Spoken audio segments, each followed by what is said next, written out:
I watched my $5,000 wedding cake crash to the marble floor of the country club, 3 tiers of hand-piped roses and delicate sugarwork exploding across the white tiles. My sister Jenna stood there, with her hands covering her mouth, eyes wide with fake shock. "Oops," she whispered, then smiled that cold smile I knew so well. The room fell silent except for the sound of my heart pounding. This wasn't an accident. This was revenge because I refused to buy her a condo for her 22nd birthday last week. The morning started perfectly. I remember standing in front of the full-length mirror in the bridal suite at Willowbrook Country Club, adjusting the delicate lace sleeves of my grandmother's wedding dress. After 18 months of saving every single penny from my junior associate salary at Henderson & Associates law firm, this day represented everything I had dreamed of since meeting Marcus during our constitutional law seminar at Georgetown. Marcus and I had been together for 2 years, building our relationship through late-night study sessions, shared takeout dinners in the law library, and countless conversations about our future. He proposed last Christmas Eve in front of the Capitol building, and I knew without hesitation that he was the person I wanted to spend my life with. Planning our wedding became a labor of love, with every detail carefully chosen and budgeted. The cake had been my one splurge. Isabella Martinez, the renowned pastry chef who had created desserts for senators and diplomats, agreed to design our wedding cake. 3 tiers of vanilla bean cake with raspberry filling, covered in buttercream so smooth it looked like porcelain. Handcrafted sugar peonies cascaded down one side, each petal individually shaped and dusted with edible pearl powder. Gold leaf accents caught the light from the crystal chandelier above the dessert table. It was a work of art that cost $5,000, but seeing it that morning made every sacrifice worth it. But the perfection of that moment shattered exactly 1 week before at our engagement party in my parents' backyard. I was mingling with guests, accepting congratulations and showing off my engagement ring, when Jenna cornered me near the rose garden. She looked stunning as always, wearing a designer dress that probably cost more than my monthly rent payment. "Wendy, I need to talk to you about something important," she said, her voice carrying that particular tone she used when she wanted something significant. "My 22nd birthday is next month, and you know how Mom and Dad always promised we could have anything we wanted for our 22nd. I nodded cautiously. Our parents had indeed made that promise when we were children, though I had never taken it literally.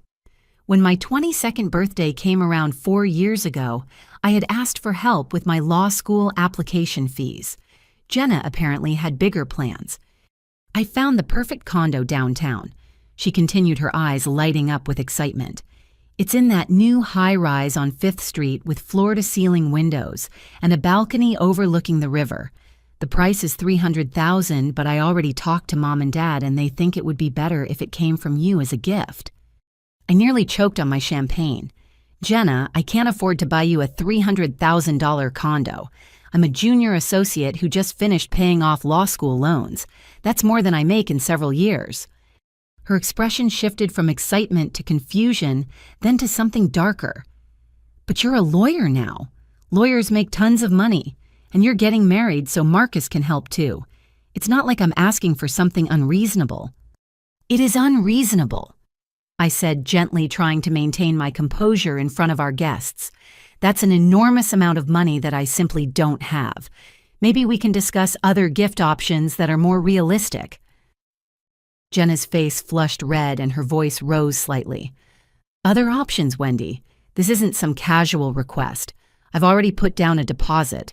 I told my friends I was getting this place. You can't just abandon me like this. You put down a deposit without talking to me first. I asked, genuinely shocked. Jenna, that was incredibly irresponsible. I never agreed to buy you anything that expensive. She stepped closer, her voice dropping to a harsh whisper. Fine, but don't expect me to just smile and pretend everything's perfect at your precious wedding. If you want to be selfish and keep all your money to yourself, then maybe you'll understand what disappointment feels like too. The threat hung in the air between us like a toxic cloud. I tried to reason with her, explaining my financial situation more clearly, but she had already turned away and was walking back toward the house. I watched her go, a sick feeling growing in my stomach, but I pushed it aside. Surely she wouldn't actually do anything to ruin my wedding over this. Now standing in the country club with cake debris scattered across the floor and 200 guests staring in stunned silence, I realized how naive I had been. Jenna had positioned herself perfectly for maximum impact. The photographer had been taking group shots of our families when she approached the dessert table ostensibly to admire the cake, but I had seen the calculating look in her eyes as she surveyed the room, timing her approach for the moment when the most people would witness the destruction. The crash was thunderous. 3 tiers of carefully crafted artistry reduced to a pile of broken beauty in less than 2 seconds. Isabella's sugar peonies lay crushed among chunks of vanilla cake and smears of raspberry filling. The gold leaf that had taken hours to apply now sparkled mockingly among the ruins. Marcus reached my side first, his face pale with shock. "Oh my God, Wendy, I'm so sorry. We can fix this somehow." But I wasn't looking at the cake anymore. I was looking at Jenna, who was now playing her role perfectly. She had started crying, dabbing at her eyes with a cocktail napkin while our mother rushed to comfort her. It was an accident. Jenna sobbed loudly enough for everyone to hear. "I was just trying to get a closer look at how beautiful it was, and I must have bumped the table. I'm so clumsy. Wendy, please forgive me. I would never do anything to hurt your special day on purpose." The performance was flawless, and I could see that most of our guests were buying it completely. After all, who would deliberately destroy a $5,000 wedding cake? Only someone who knew their sister well enough to recognize the cold calculation behind those crocodile tears. The country club's marble floor had become a battlefield of frosting and broken dreams. Guests clustered in small groups, their conversations a mixture of sympathy and shock. Some of the older ladies were already pulling out their phones, probably thinking they were being helpful by trying to find emergency bakeries that might deliver on a Saturday evening. Sandra Williams, our wedding coordinator, appeared at my elbow with the efficiency of someone who had handled countless wedding crises. Her silver hair was pulled back in a perfect chignon, and despite the chaos, she maintained the calm professionalism that had made her the most sought-after coordinator in the county. "Wendy, I know this is devastating, but we need to focus on solutions," she said quietly, steering me away from the crowd. "I've already called 3 bakeries that do emergency orders. Costco has some beautiful sheet cakes that we could arrange into tiers, and there's a small bakery on Oak Street that might be able to put something together if we're willing to pay premium pricing." I appreciated her efforts, but my attention kept drifting to Jenna, who was now accepting hugs and reassurances from various family members. She had positioned herself near the gift table, and something about her posture made me uneasy. My Aunt Carol was patting her shoulder while my cousin David offered her his handkerchief. "It could happen to anyone, sweetie," my mother-in-law was saying. "These things are just accidents. The important thing is that everyone is safe." Marcus squeezed my hand. "We don't need a fancy cake to celebrate our marriage," he said softly. "All we need is each other and the people who love us." His words should have been comforting, but I was distracted by a growing sense that something else was wrong. During our photos before the reception, I had placed my engagement ring and wedding band on the small crystal dish on the dessert table, a family tradition that supposedly brought good luck to the marriage. The photographer had suggested it would make for some beautiful detail shots with the cake in the background. I looked toward the dessert table now, searching for the crystal dish among the wreckage. It was still there, sitting safely away from the destroyed cake, but it was empty. My heart started pounding again, but for a different reason this time. I walked over to the table, Marcus following closely behind me, and began searching frantically among the broken cake pieces. Maybe the rings had gotten knocked off during the collision. "What are you looking for?" Marcus asked, his voice tight with concern. "My rings," I whispered, not wanting to alarm our guests further. "They were right here on the crystal dish before the cake cutting." Sandra overheard and immediately joined the search, her trained eyes scanning the area systematically. "They might have gotten thrown when the table shook," she suggested, but I could hear the doubt in her voice. The crystal dish hadn't moved an inch from its position. Meanwhile, Jenna was accepting another round of sympathetic embraces from Marcus's family. I watched her, carefully noting how she kept her small, beaded purse clutched tightly against her body, even while people were hugging her. During our engagement party, she had carried a similar purse, and I remembered how she had a habit of fidgeting with the clasp when she was nervous or excited. "I think we should check with the catering staff," Sandra suggested diplomatically. "Sometimes valuable items get moved for safekeeping during service." But I knew the catering staff hadn't touched anything on the dessert table except to light the candles. I had watched them carefully all evening, protective of Isabella's masterpiece. The only person who had been near that table in the past hour was Jenna. Marcus was now on his hands and knees, searching under chairs and around table legs, his rented tuxedo getting dusty from the floor. Several groomsmen had joined the effort, and I could see guests beginning to whisper among themselves about this new development. "Wendy, honey, what's happening now?" my mother asked, approaching with a worried expression. "People are saying something about missing rings." I looked at my mother, this woman who had always tried to keep peace between her daughters, who had spent my entire childhood making excuses for Jenna's behavior. How many times had I heard the phrase, "You know how she gets," when Jenna threw tantrums or acted out?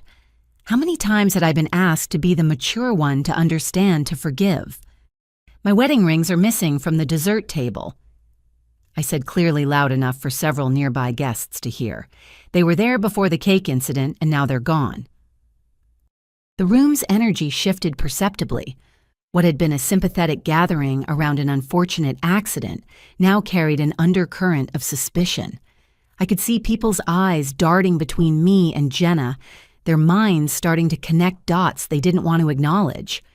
Jenna's tear-streaked face turned toward me with an expression of hurt confusion.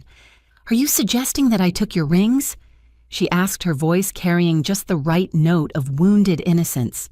"Wendy, how could you even think that I'm devastated enough about the cake accident? Now you're accusing me of stealing." The word accusing hung in the air like an accusation itself. I hadn't used that word, but Jenna had, and now it was out there for everyone to process. Some of our guests were nodding sympathetically at her apparent distress, while others were looking at me with confused disappointment. "I'm not accusing anyone of anything," I said carefully. "I'm simply stating that my rings are missing and we need to find them." Sandra stepped in smoothly. "Why don't we contact hotel security and see if they have access to surveillance footage? That way we can track the movements around the dessert table this evening and hopefully locate where the rings might have gone." The suggestion of security footage made Jenna's eyes flicker with something that looked suspiciously like panic, though she covered it quickly with another sob. "Of course," she said bravely. "Whatever it takes to help Wendy find her rings. This day has already been ruined enough." As Sandra walked away to make the call, I found myself studying my sister's face with new eyes. The crocodile tears were still flowing, but there was something calculating in her expression when she thought no one was looking directly at her. She was playing her role perfectly, the devastated sister, whose clumsiness had accidentally caused chaos, but I was beginning to see the performance for what it really was. Marcus touched my arm gently. "Whatever happened to the rings, we'll figure it out," he said quietly. "But maybe we should focus on getting through the rest of the reception first. We can deal with this tomorrow when everyone isn't watching." He was right, of course. Our guests were becoming increasingly uncomfortable, and this was supposed to be a celebration of our marriage, not a crime scene investigation. But as I looked around the room at the faces of people who loved us, people who had spent their Saturday evening and hard-earned money to celebrate with us, I felt a burning anger building in my chest. This wasn't just about a cake or even about expensive rings. This was about respect. This was about the sanctity of one of the most important days of my life. This was about years of enabling and excuses and "you know how she gets" coming to a head in the most public and humiliating way possible. As the evening continued and we tried to salvage what remained of our reception, I made a silent promise to myself. Whatever it took, however long it took, I was going to get to the bottom of what had really happened tonight. And if Jenna thought she could manipulate and destroy and walk away with sympathy and stolen jewelry, she was about to learn just how wrong she was. The night was far from over, and neither was this story.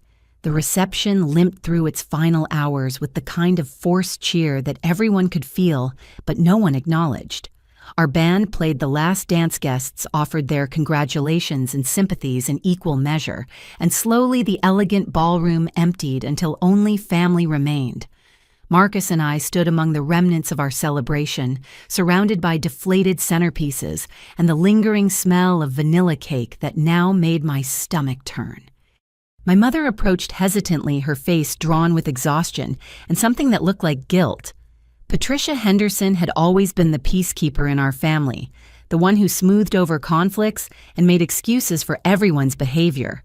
Tonight she looked older than her 58 years. "Wendy, honey, we need to talk," she said quietly, glancing around to make sure we were relatively private. "There are some things about Jenna that you don't know, things your father and I should have told you a long time ago." Marcus squeezed my hand. "I'll give you some privacy," he said, kissing my cheek. "I'll be helping Dad load the gifts into the car." My mother guided me to a quiet corner where we could sit on the velvet-upholstered bench beneath one of the tall windows. The country club's gardens were lit with soft landscape lighting, creating a peaceful contrast to the turmoil inside. "What kind of things?" I asked, though part of me already suspected this conversation would confirm fears I had been carrying for years. My mother took a deep breath, her hands fidgeting with her pearl necklace. "Your father and I have been financially supporting Jenna far more than you realize," she began. "We've been paying her rent, her car payment, her insurance, her credit card bills. We've given her over $50,000 in the past 2 years alone." The number hit me like a physical blow. $50,000, more than I made in a year as a junior associate. While I had worked 3 part-time jobs during law school to keep my debt manageable, while I shopped at thrift stores and ate ramen noodles to save money for this wedding, my parents had been quietly funding Jenna's lifestyle to the tune of $25,000 per year. "Why?" I managed to ask, though my voice sounded strange to my own ears. "Because she told us she needed help getting on her feet," my mother said, tears starting to form in her eyes. "She said her part-time job at the nonprofit wasn't enough to cover her expenses, that she was trying to build her resume for better opportunities. She promised it was temporary, that she just needed a little support while she figured things out." "Mom, she's 22 years old and she's been out of college for 6 months, I said, trying to keep my voice level. "At what point does temporary support become enabling?" My mother flinched at the word enabling, but she didn't deny it. "We know we've made mistakes," she admitted. "But every time we tried to cut back, she would have some crisis. Her car would break down, or she'd get sick and miss work, or her roommate would move out and leave her with extra rent. There was always something." I thought about my own post-college experience. My first apartment had been a studio above a dry cleaner with windows that didn't quite close and a radiator that clanged all night. I had eaten peanut butter sandwiches for dinner more nights than I cared to remember, and I had definitely never asked my parents for money beyond the occasional birthday check. The contrast was stark and painful. "There's more." My mother continued, her voice barely above a whisper. "We initially supported her request for the condo. She came to us 3 weeks ago with a complete presentation showing us floor plans and mortgage calculations. She said it would actually save us money in the long run because she wouldn't need monthly rent support anymore." "What changed your mind?" I asked. "Your father ran the numbers," she said, pulling a tissue from her purse. "Even with his promotion last year, we couldn't afford a $300,000 down payment without completely depleting our retirement savings. We had to tell her no, and that's when she came up with the idea that it should be a gift from you." The pieces were starting to form a clear picture, and I didn't like what I was seeing. "So she's been telling everyone that I'm the selfish one who won't help my sister." My mother nodded miserably. She's been calling your aunts and cousins, telling them that you make so much money as a lawyer that you could easily afford to help her, but that you're too focused on yourself and your wedding to care about family. She said you told her that your law school friends all make six figures right out of graduation and that you're just being stingy. The injustice of it made my chest feel tight. I had never told Jenna anything about my salary, mostly because it wasn't nearly as impressive as she seemed to think. Junior associates at mid-sized firms in our city started at around $45,000, and after taxes, student loan payments, and basic living expenses, there wasn't much left over. The idea that I was hoarding wealth while my struggling sister suffered was not just false, it was cruel. Did it ever occur to you or Dad to verify her claims about my financial situation? I asked. We should have, my mother admitted. But we've always tried to stay out of your business. You've been so independent since you were a teenager, working your own jobs, managing your own money. We assumed that if you weren't helping Jenna, it was because you had your own financial priorities. I could see the pain in my mother's face, and I felt a complicated mix of anger and sympathy. She and my father had been trying to help their daughter, but they had also been enabling behavior that was now spiraling out of control. They had accepted Jenna's version of events without question, which had allowed her to paint me as the villain in her story.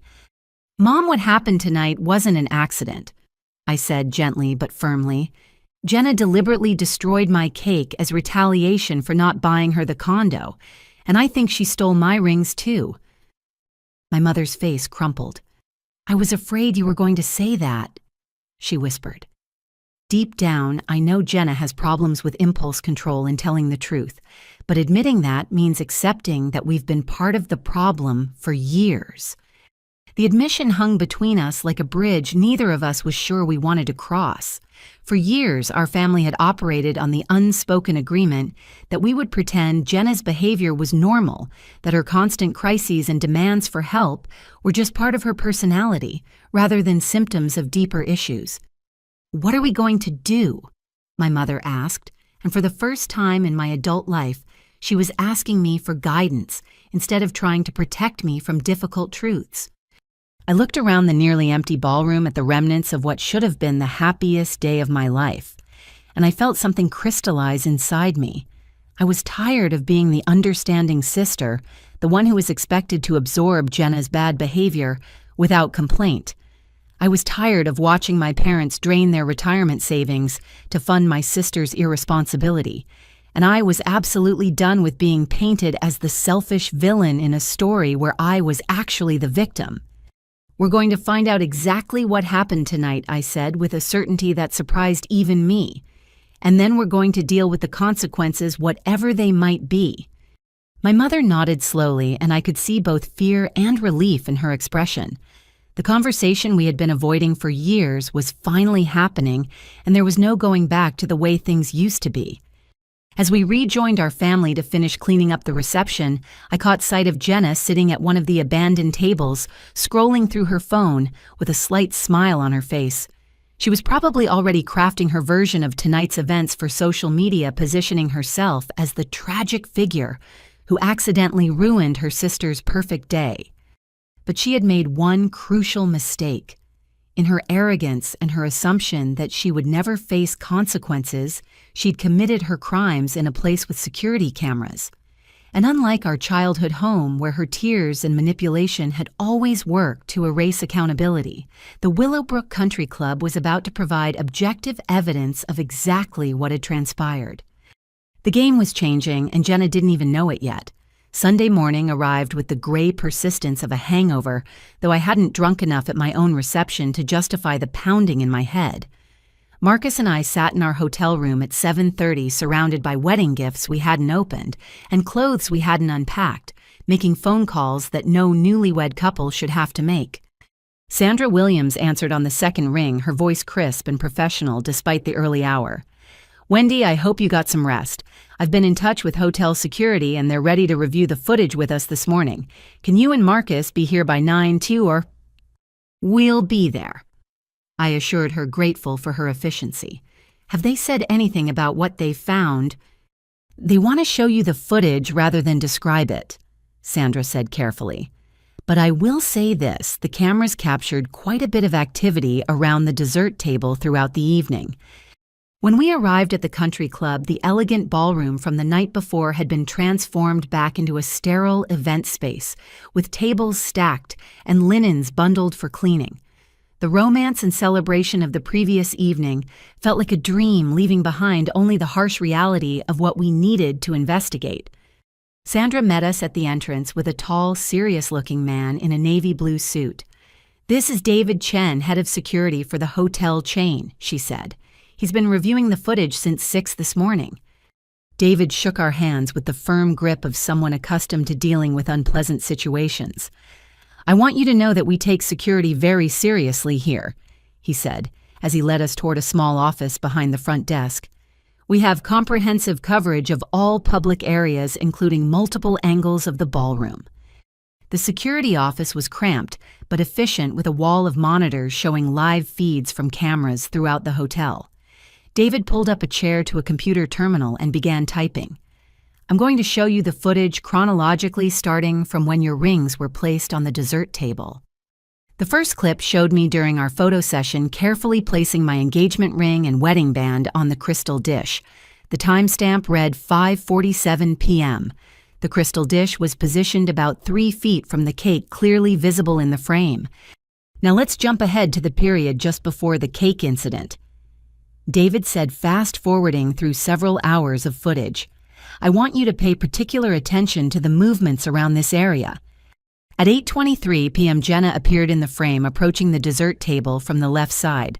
She was looking around carefully, as if checking to see who might be watching her. The camera angle showed her examining the cake closely, but more importantly, it captured her leaning over and palming something from the crystal dish with her right hand. "Can you enhance that section?" I asked, my heart pounding. David rewound and played the sequence again in slow motion. There was no question about what we were seeing. Jenna's hand moved deliberately to the crystal dish, closed around something small, and transferred whatever she had taken to her small beaded purse. "The timestamp shows 8:24 p.m., David noted. "Now let's see what happened next." The footage continued, showing Jenna stepping back from the dessert table and surveying the room again. She waited for nearly 3 minutes, during which time the photographer was organizing our families for group shots. Then, with deliberate timing, she approached the table again. This time, her movements were different. Instead of the careful, furtive behavior from before, she moved with apparent casualness, as if she were simply admiring the cake. But when she reached the table, her hip bumped against it with enough force to send the massive cake toppling. She tested the table's stability first. Marcus said quietly, his voice filled with disbelief. "Look at how she pressed against it with her hand during the first approach." David nodded grimly. "That's exactly what I observed. She was calculating the amount of force needed to make the cake fall, while making it appear accidental." The footage continued, showing Jenna's immediate reaction to the crash. Her hands flew to her mouth in apparent shock, but if you knew to look for it, you could see the slight smile that crossed her face in the split second before she arranged her features into an expression of horror. "Do you have footage of her leaving the area?" I asked. "Multiple angles." David confirmed, switching to a different camera view. "But more importantly, we have clear shots of her throughout the evening, and you can see that her purse is notably fuller after 8:24 p.m. than it was before." He showed us a series of clips from different times during the reception, and he was right. Early in the evening, Jenna's small beaded purse appeared nearly flat against her body. After the theft, it had a distinct bulge, and she kept one hand protectively over it whenever she wasn't actively embracing someone. Sandra, who had remained silent during the footage review, finally spoke up.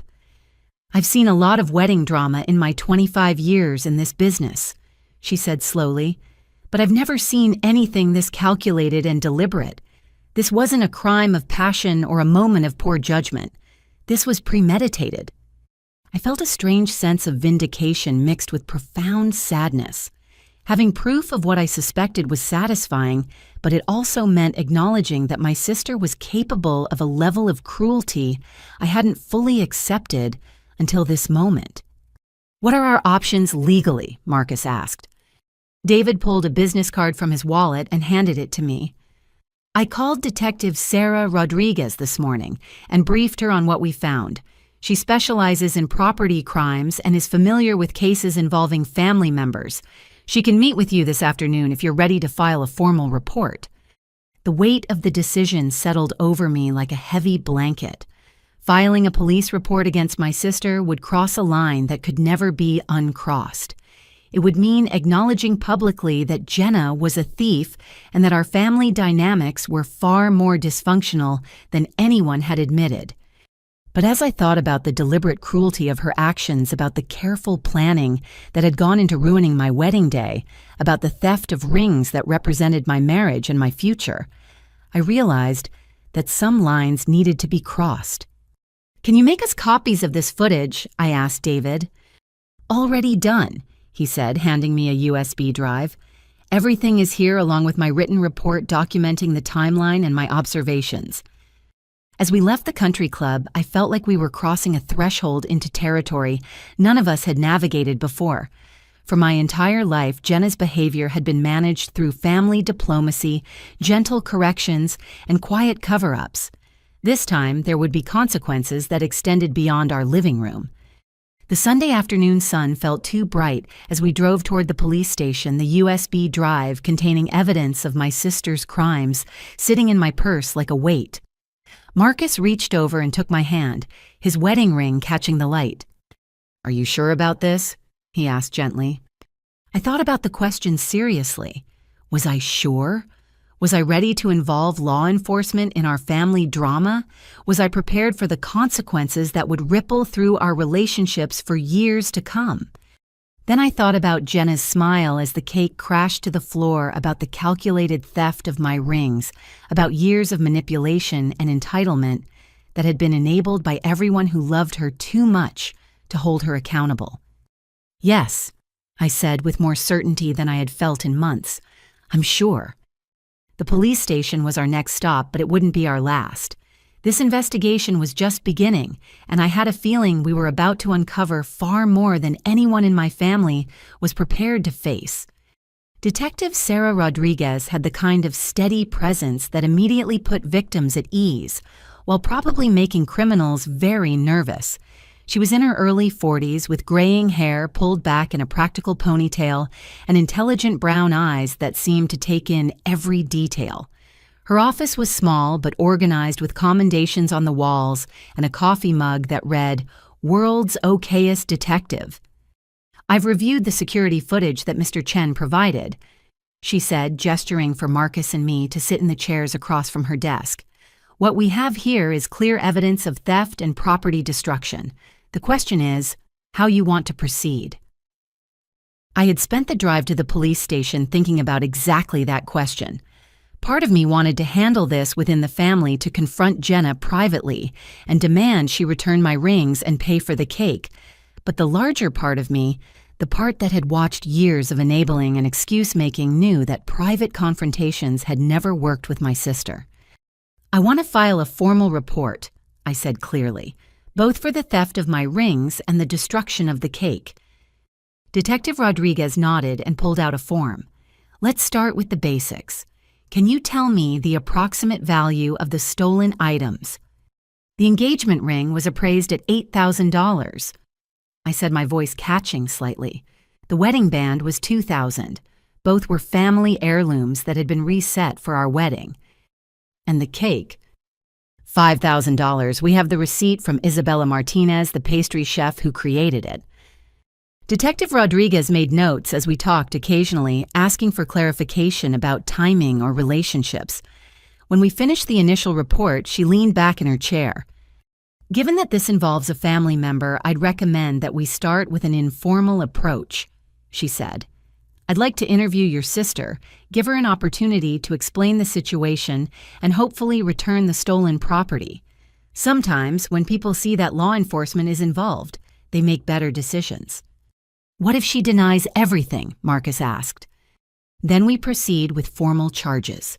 Detective Rodriguez said simply, "The video evidence is quite compelling, but I've found that giving people a chance to do the right thing can save everyone time and heartache."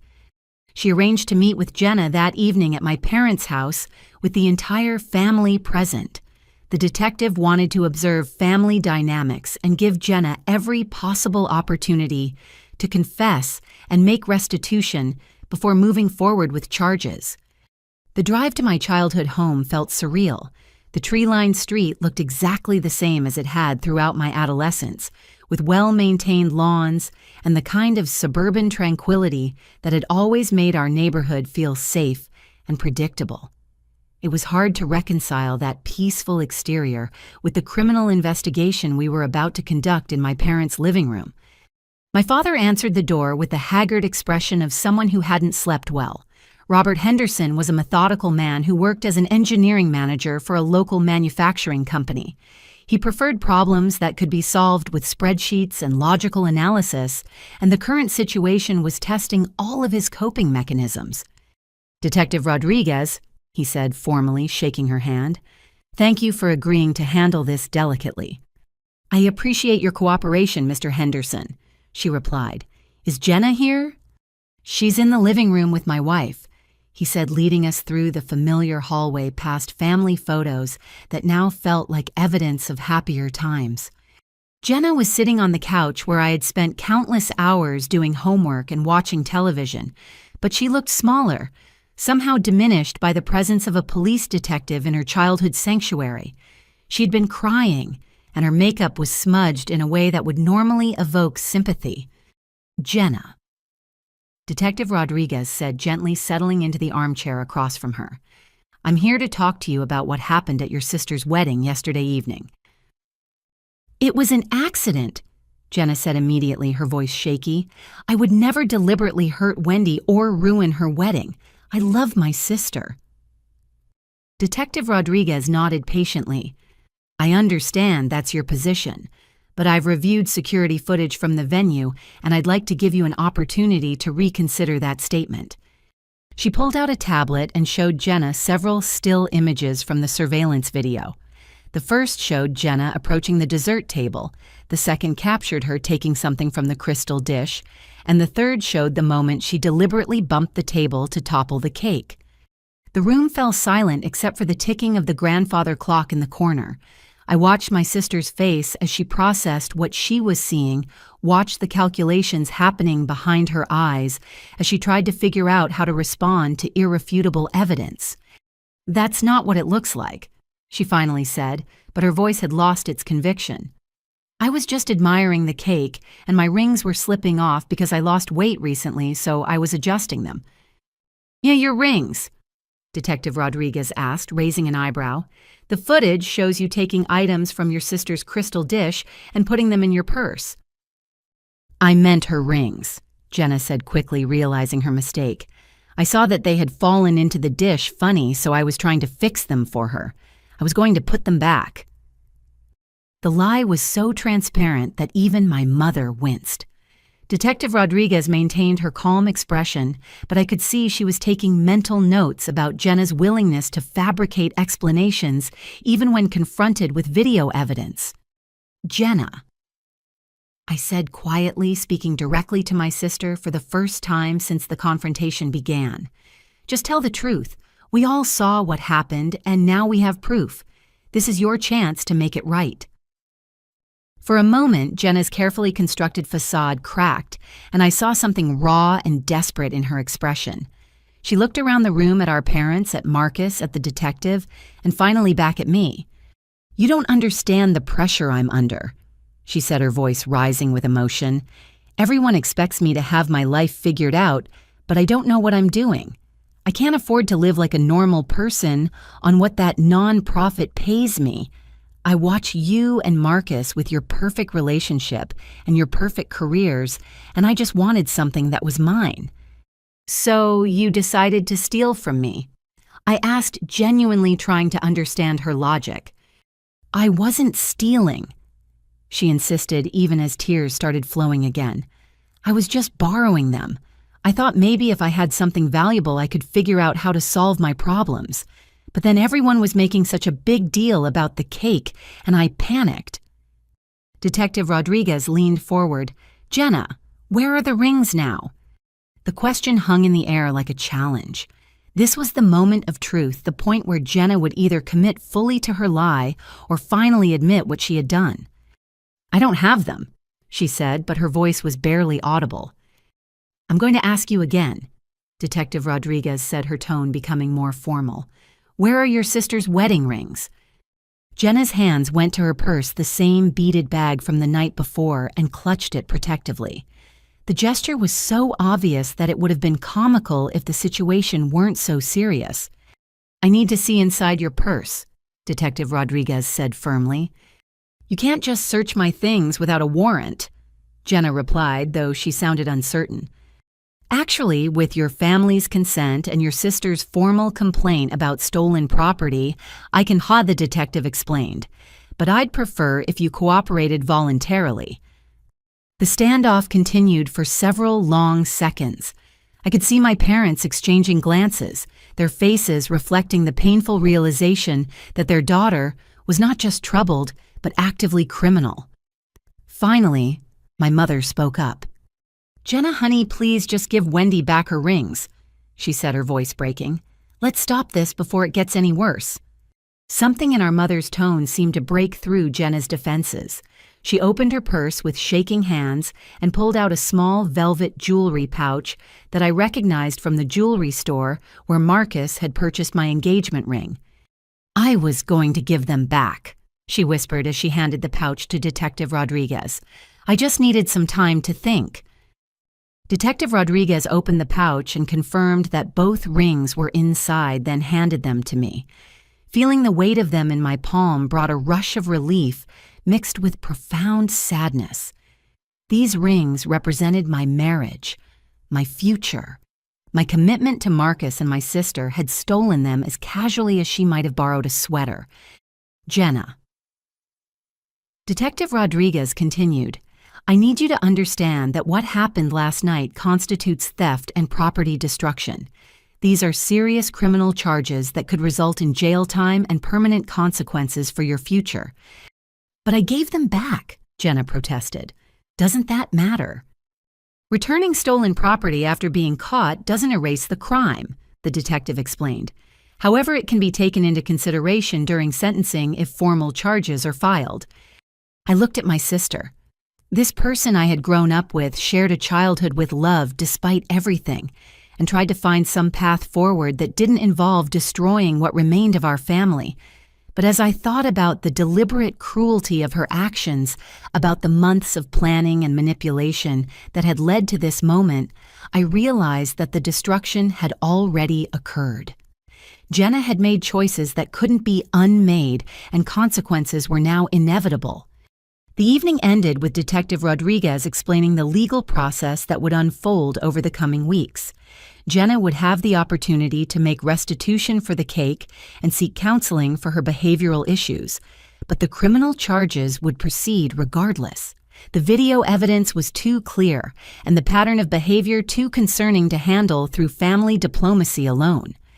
As we drove home through the quiet suburban streets, I twisted my engagement ring around my finger, grateful to have it back, but knowing that everything had changed. The Jenna I thought I knew, the sister I had been making excuses for my entire life, was gone. In her place was someone capable of calculated cruelty and manipulation, someone who saw my happiness as something to be destroyed rather than celebrated. The rings were back where they belonged, but the real theft had been of something much more valuable, the trust and love that had held our family together for 26 years. And unlike a piece of jewelry that couldn't simply be returned. The emergency family meeting was scheduled for Tuesday evening at my parents' house, giving everyone time to process what had happened and decide how to move forward. Detective Rodriguez had recommended that we use this gathering to address all outstanding issues before the legal process began in earnest, and I had spent the intervening days preparing myself for what might be the most difficult conversation of my life. Marcus and I arrived to find both sets of parents already gathered in the living room, their faces wearing expressions of grim determination. My father had prepared a legal pad full of notes approaching this family crisis, with the same methodical planning he brought to engineering problems. Marcus's parents, Linda and James, had insisted on being present to offer support and serve as neutral witnesses to whatever revelations might emerge. Jenna sat in the corner chair looking smaller than I had ever seen her. She had dressed carefully for the occasion in a conservative navy dress and minimal makeup, as if trying to project an image of someone who had learned from her mistakes. But her eyes held the same calculating quality. I was beginning to recognize the look of someone still trying to find an angle to work. "Before we begin," my father said, consulting his notes, "I want everyone to understand that the purpose of tonight is to establish the full scope of the problems we're dealing with. No more secrets, no more partial truths, and no more protecting anyone from consequences they've earned." It was the most direct statement I had ever heard from my diplomatic father, and it set a tone that made everyone sit up straighter. Detective Rodriguez had provided us with a summary of Jenna's rights and the charges she would face, but she had also mentioned that cooperation with the investigation could influence how the case proceeded. What none of us were prepared for was how much more there was to uncover. "Jenna." My mother began, her voice steady despite the tears in her eyes. "We need you to tell us about the credit application that came in the mail yesterday."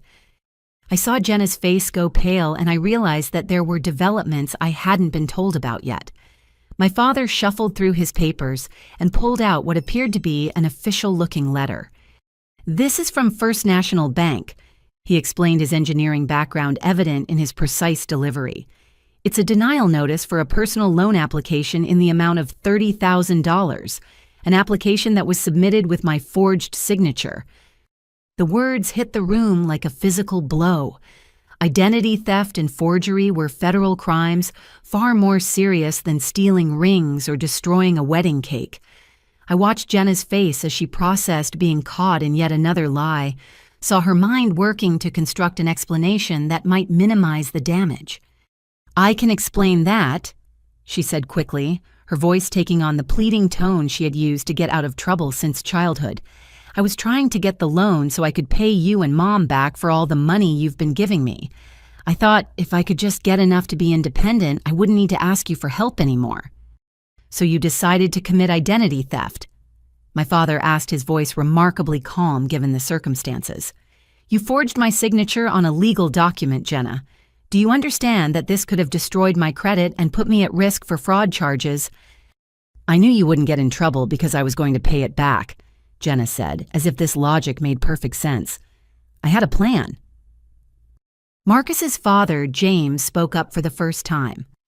"Jenna, what was your plan for paying back $30,000 when you're currently unable to support yourself on your regular income?"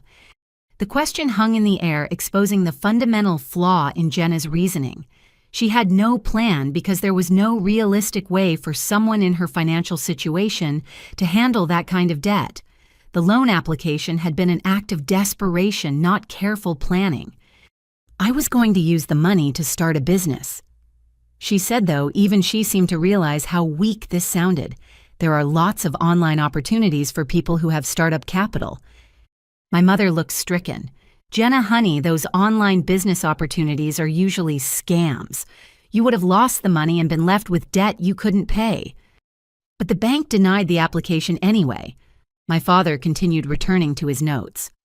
"Which brings us to the bigger question: if you were expecting $30,000 that you didn't get, how did you pay for the expensive items that have been delivered to our house over the past month?"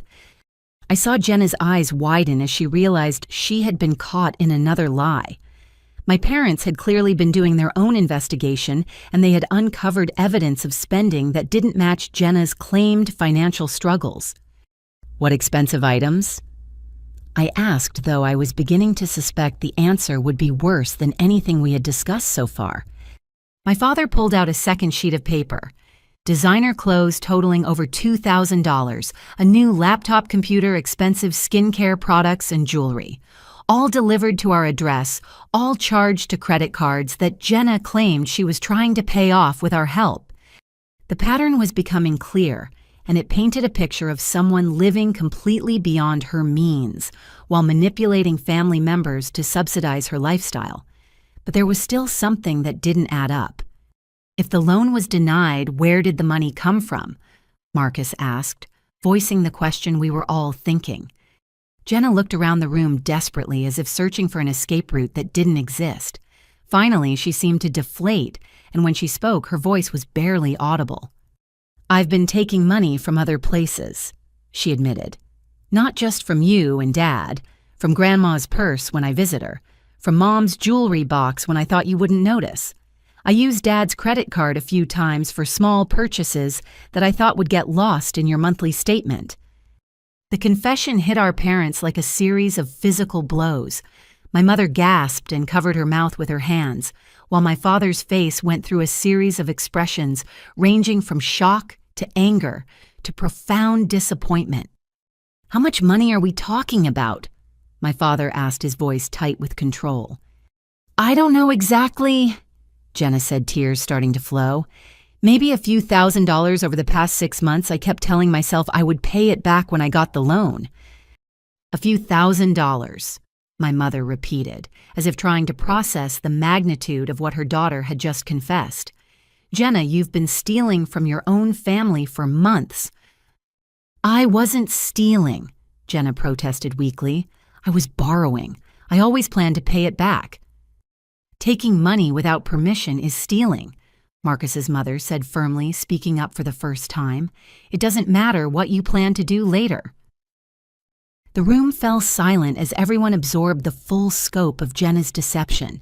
This wasn't just about wedding cake or missing rings anymore. This was about months of systematic theft from family members, identity fraud, and a level of financial irresponsibility that bordered on pathological.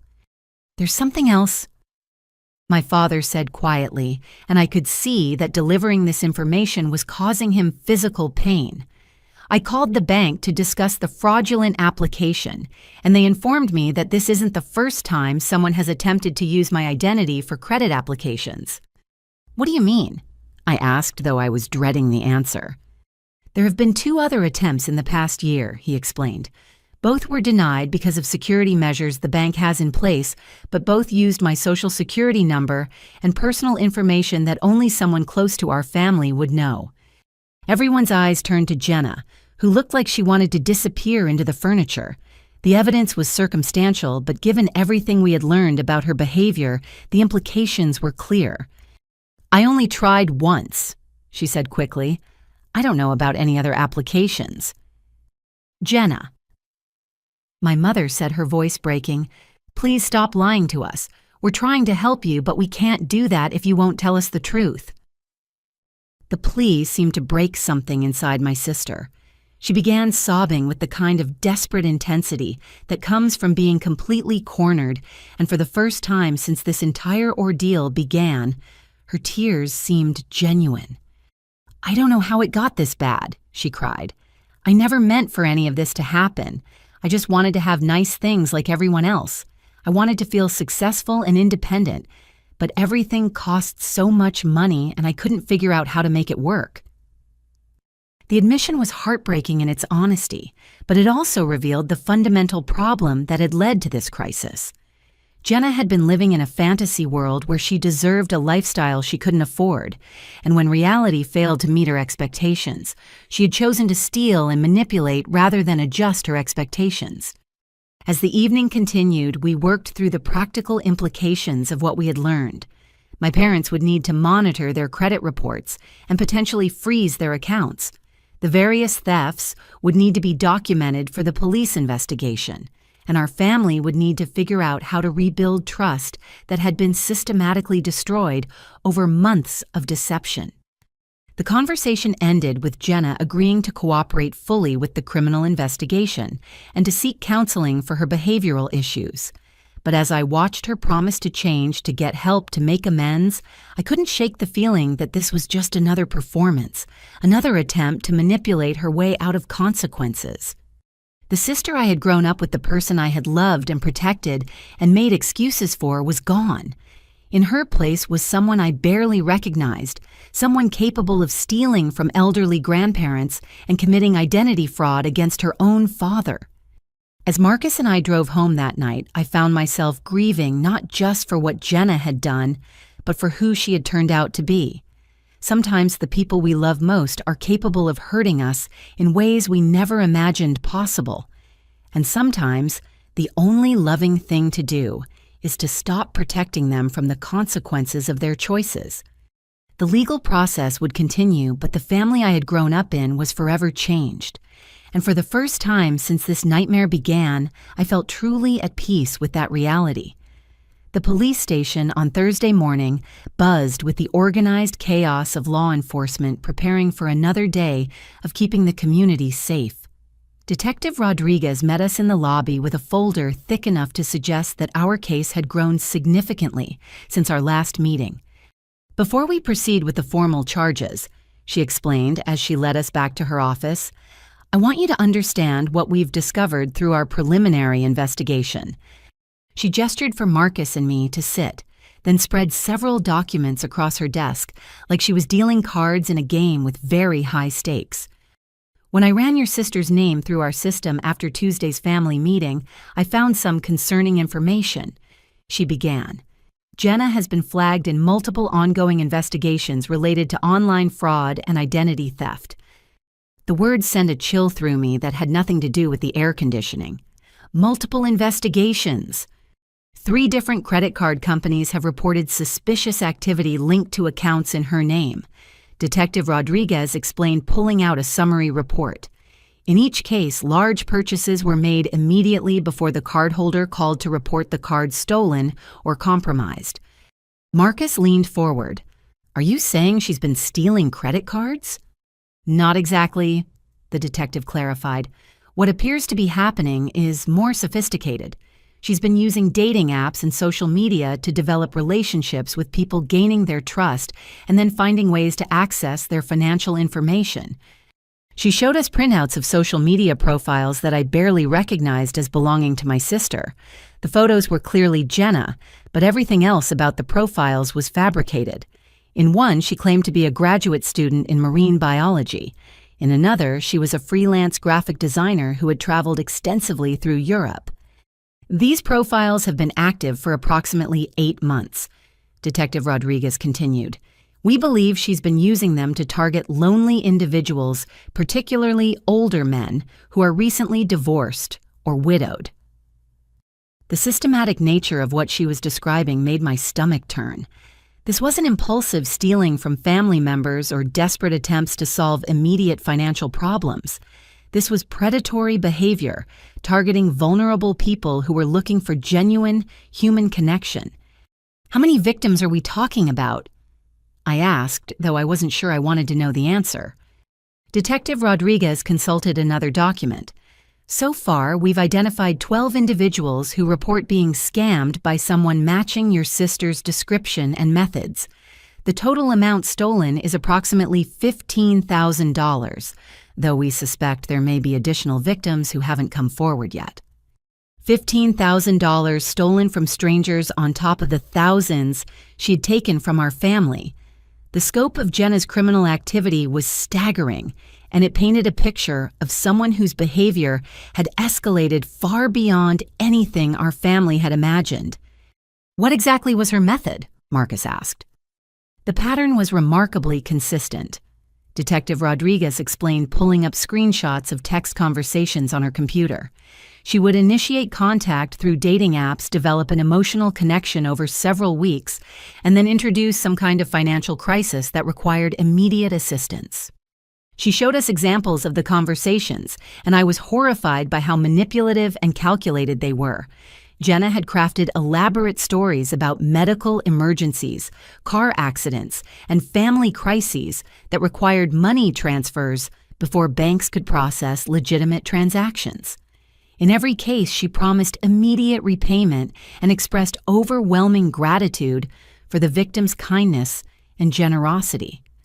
The victims range in age from 55 to 78, Detective Rodriguez continued. Most are men who lost spouses in the past few years and were genuinely seeking companionship. Your sister exploited their loneliness and their desire to be helpful to someone they cared about. One victim, a 72-year-old retired teacher named Harold, had sent Jenna nearly $3,000 after she claimed her mother had been diagnosed with cancer and needed immediate treatment that insurance wouldn't cover. Harold had been widowed 6 months earlier and thought he had found someone who understood his grief. The cruelest part, Detective Rodriguez noted, is that she maintained these fake relationships for weeks or even months after receiving money. The victims believed they were in genuine romantic relationships with someone who cared about them. As she described the details of each case, I felt a growing sense of horror at what my sister had become. These weren't crimes of desperation or momentary poor judgment. They were carefully planned acts of emotional and financial exploitation, targeting some of the most vulnerable members of our community. "What happens next?" I asked. Given the interstate nature of some of these crimes and the sophisticated fraud involved, federal authorities are taking over the investigation, Detective Rodriguez explained. The wedding incident and the family thefts will still be prosecuted at the state level, but the romance scams fall under federal jurisdiction. She handed me a business card for Agent Patricia Williams from the Federal Bureau of Investigation's Financial Crimes Unit. Agent Williams specializes in online fraud cases and will be the lead investigator moving forward.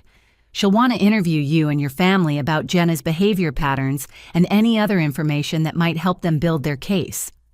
The transition from local police matter to federal investigation felt like crossing into territory I had never imagined our family would need to navigate. FBI agents, federal charges, potential federal prison time. These were consequences that seemed to belong in movies rather than in the life of a small-town lawyer whose biggest previous legal challenge had been a disputed parking ticket. "Will she be arrested?" Marcus asked. "That decision will ultimately be up to the federal prosecutor," Detective Rodriguez said.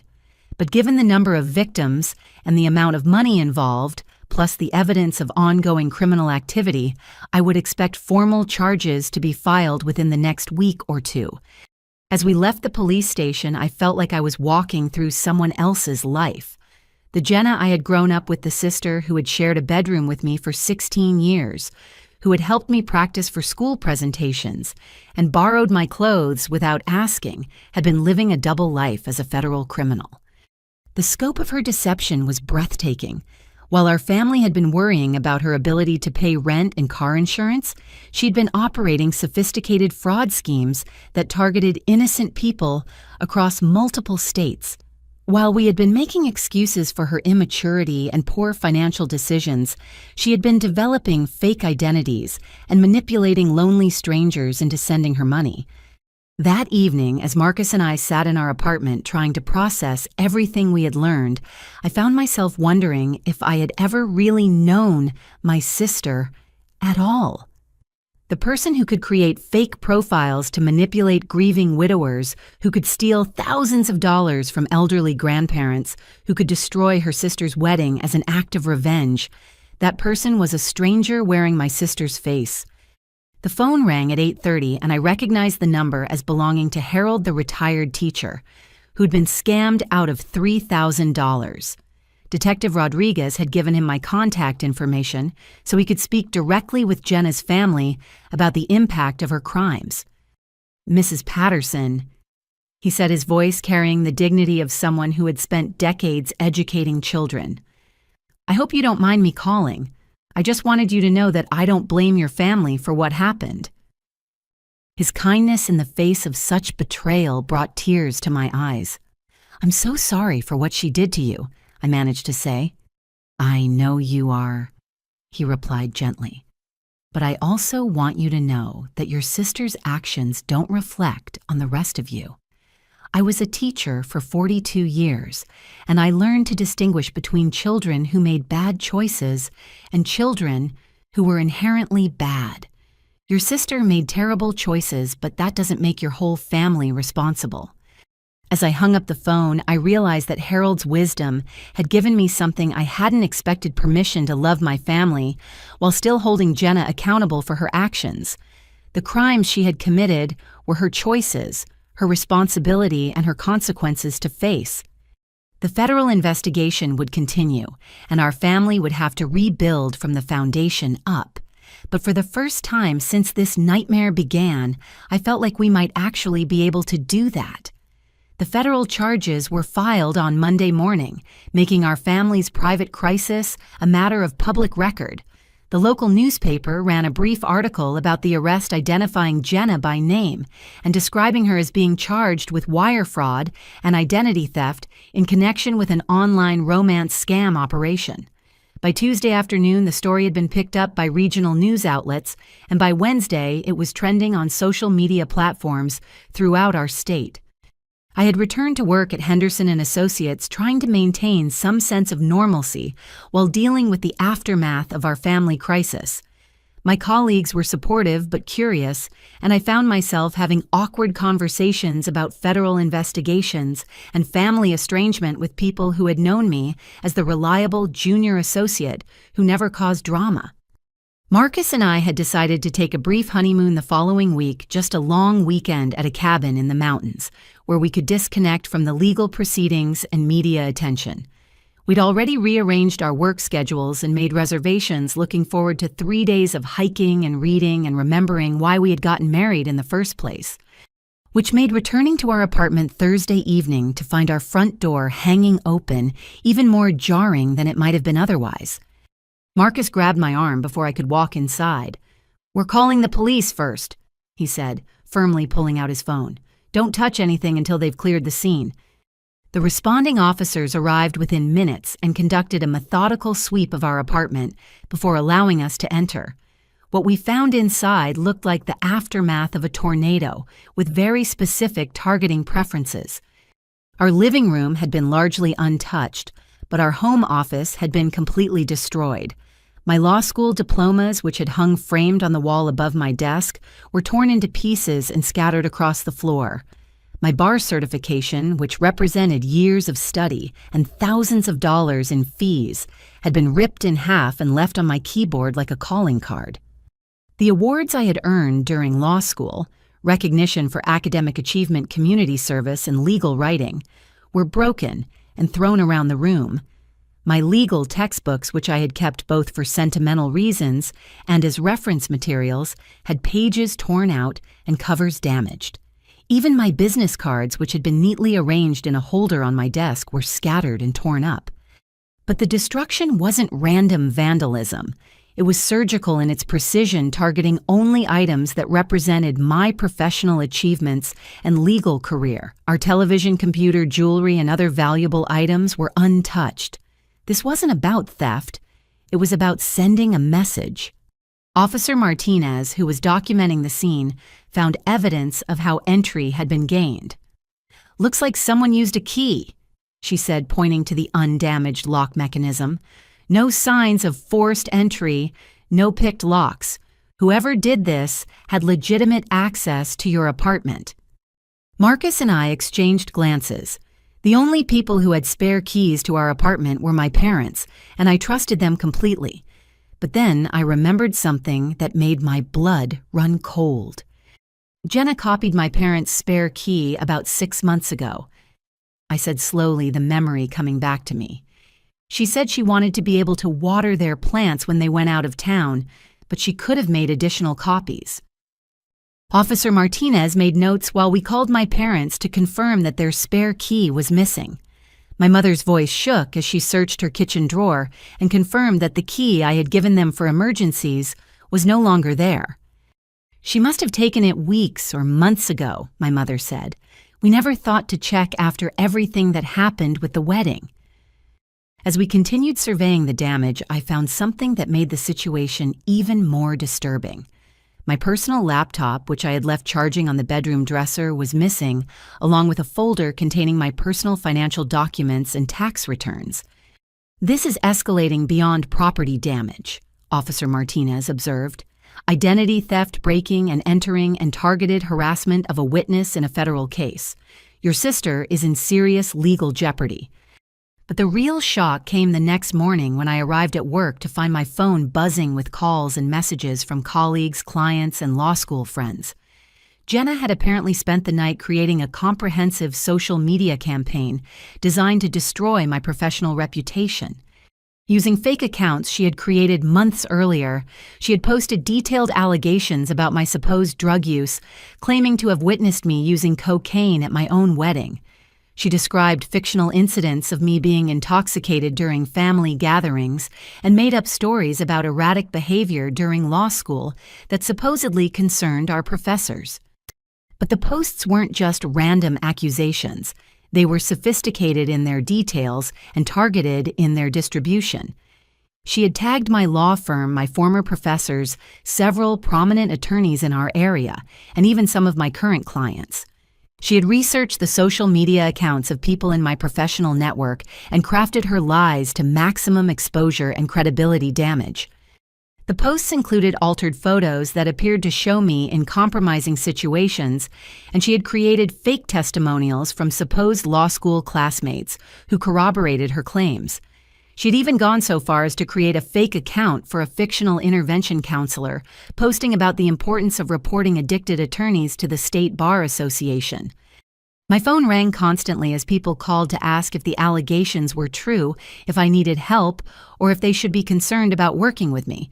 The managing partner at my firm, Janet Henderson, called an emergency meeting to discuss how we should respond to what she tactfully referred to as reputation management challenges.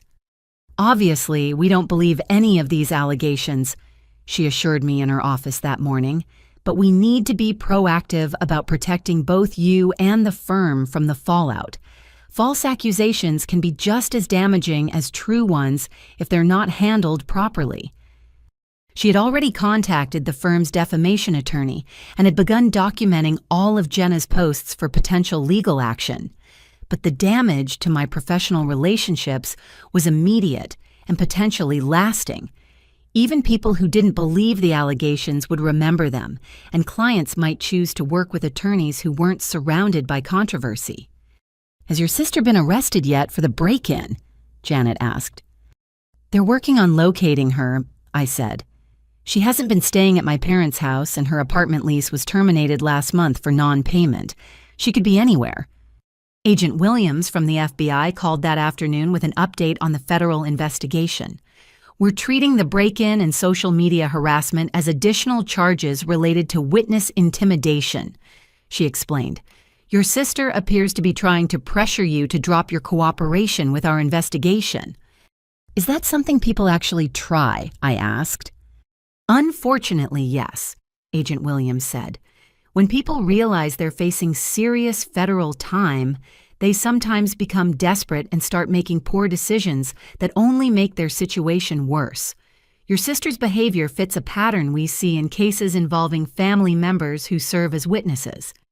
She explained that Jenna's actions over the past few days had actually strengthened the federal case against her by demonstrating a pattern of ongoing criminal behavior and a lack of remorse for her previous crimes. "The good news is that we have extensive evidence of the social media harassment campaign," Agent Williams continued. "Creating false allegations against a witness in a federal case is itself a federal crime, punishable by up to 10 years in prison." 10 years in prison for someone who was 22 years old that represented nearly half of her adult life so far. The consequences of Jenna's choices were escalating beyond anything our family had imagined when this started with a destroyed wedding cake. As I sat in my apartment that evening surrounded by the remnants of my destroyed professional certificates and dealing with the ongoing fallout from Jenna's social media attack, I found myself wondering if there was anything I could have done differently. Should I have tried harder to get her help years ago? Should I have recognized the warning signs of her escalating behavior? But as I looked at Marcus, who was patiently helping me sort through the damaged documents and research options for replacing my bar certification, I realized that those questions were irrelevant. I couldn't change Jenna's choices, and I couldn't control the consequences of her actions. All I could do was protect myself and my marriage from further damage and continue cooperating with law enforcement to ensure that justice was served.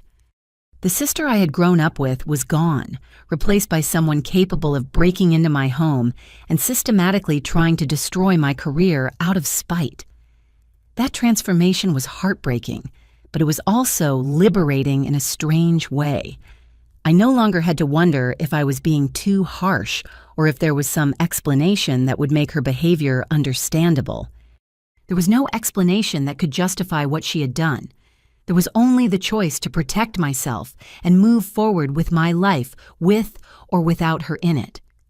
The arrest happened at 6:30 Friday morning at a motel on the outskirts of town, where Jenna had been staying since her apartment lease was terminated. Agent Williams called me an hour later with the news, her voice carrying the satisfaction of someone who had successfully concluded a challenging investigation. "We found your laptop and documents in her possession, along with evidence of additional fraud schemes she was developing," Agent Williams explained.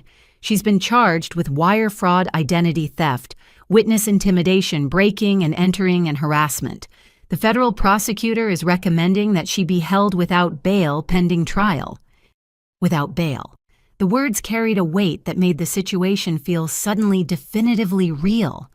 My sister, the person who used to braid my hair and help me with algebra homework, would be spending the foreseeable future in federal custody, awaiting trial for crimes that could send her to prison for decades. Marcus squeezed my hand as I absorbed the news.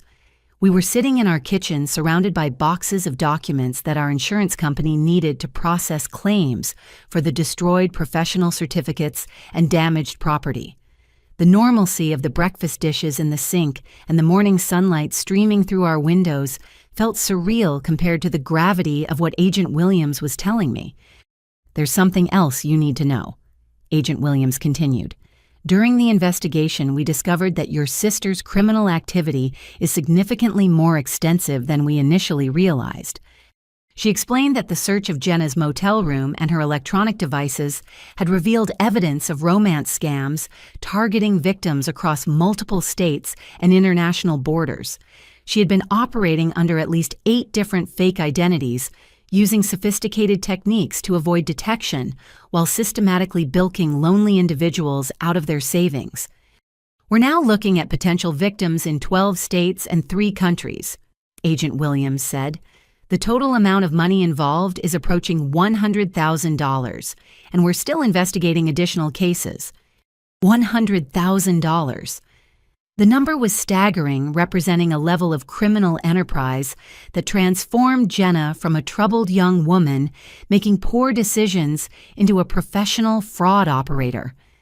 The scope of her deception suggested months or even years of careful planning and execution.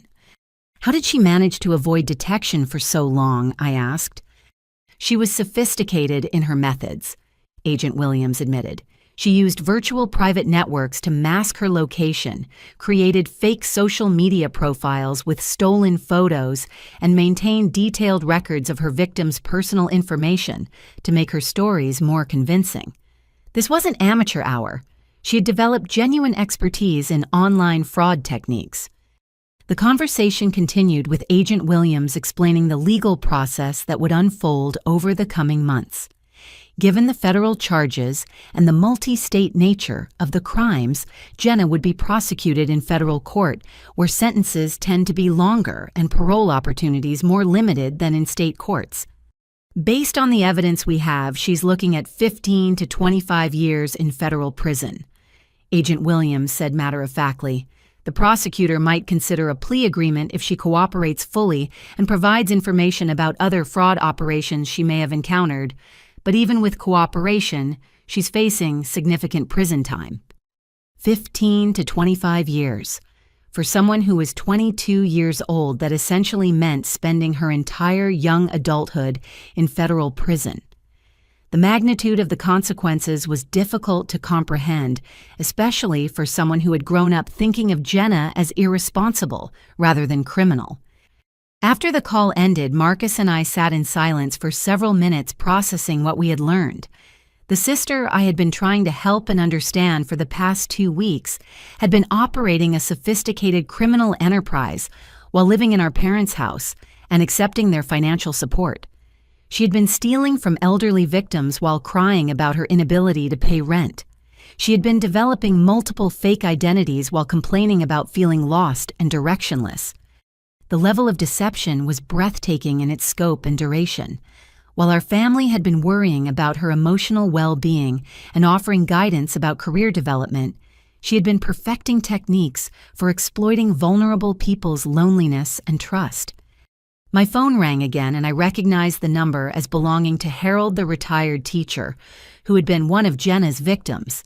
I had given him my contact information so he could stay informed about the case, and he had become an unexpected source of wisdom and perspective during this difficult time. I heard about the arrest on the morning news, he said, his voice carrying both relief and sadness. How are you holding up with all of this? I'm not sure, I answered honestly. Part of me is relieved that she can't hurt anyone else, but part of me is devastated by what she turned out to be. That's a perfectly normal reaction, Harold assured me. When someone we love betrays our trust this completely, we grieve for both what they did and who they turned out to be. You're mourning the sister you thought you had. His insight was exactly what I needed to hear. I had been struggling to understand my own emotional responses to Jenna's arrest, feeling guilty for experiencing relief alongside the sadness. Harold's perspective helped me recognize that both feelings were valid and necessary parts of processing such a profound betrayal. Can I ask you something? I said. Do you regret trying to help her? Are you angry that your kindness was exploited? Harold was quiet for a moment before answering. I've thought about that a lot over the past 2 weeks, he said finally, and I've decided that I don't regret being someone who tries to help people in need. Your sister exploited that quality, but that doesn't make it a flaw worth changing. What do you mean? If I become cynical and stop trusting people because of what she did, then she wins twice, Harold explained. She gets my money and she gets to change who I am as a person. I won't give her that power. His wisdom stayed with me as the weekend progressed and we began the process of rebuilding our lives from the chaos Jenna had created. Our apartment slowly returned to normal as we replaced damaged items and reorganized our home office. The social media posts were gradually taken down as platform administrators responded to our reports of harassment and false information. Monday morning brought a call from the district attorney's office with news that would reshape how I thought about justice and accountability. District Attorney Michael Thompson wanted to meet with us to discuss the possibility of Jenna providing testimony about other criminal operations she had encountered during her fraud activities. We believe your sister may have information about organized romance scam operations that could help us prosecute other criminals who are targeting elderly victims, DA Thompson explained during our meeting at his office. If she cooperates fully and provides useful intelligence, it could reduce her sentence significantly. The idea that Jenna might actually help law enforcement catch other criminals was both hopeful and deeply ironic. The same skills and knowledge she had used to commit crimes could potentially be redirected toward preventing other people from being victimized. What kind of cooperation are we talking about? Marcus asked. Detailed information about the website's communication methods and organizational structures of the fraud operations she encountered, DA Thompson explained.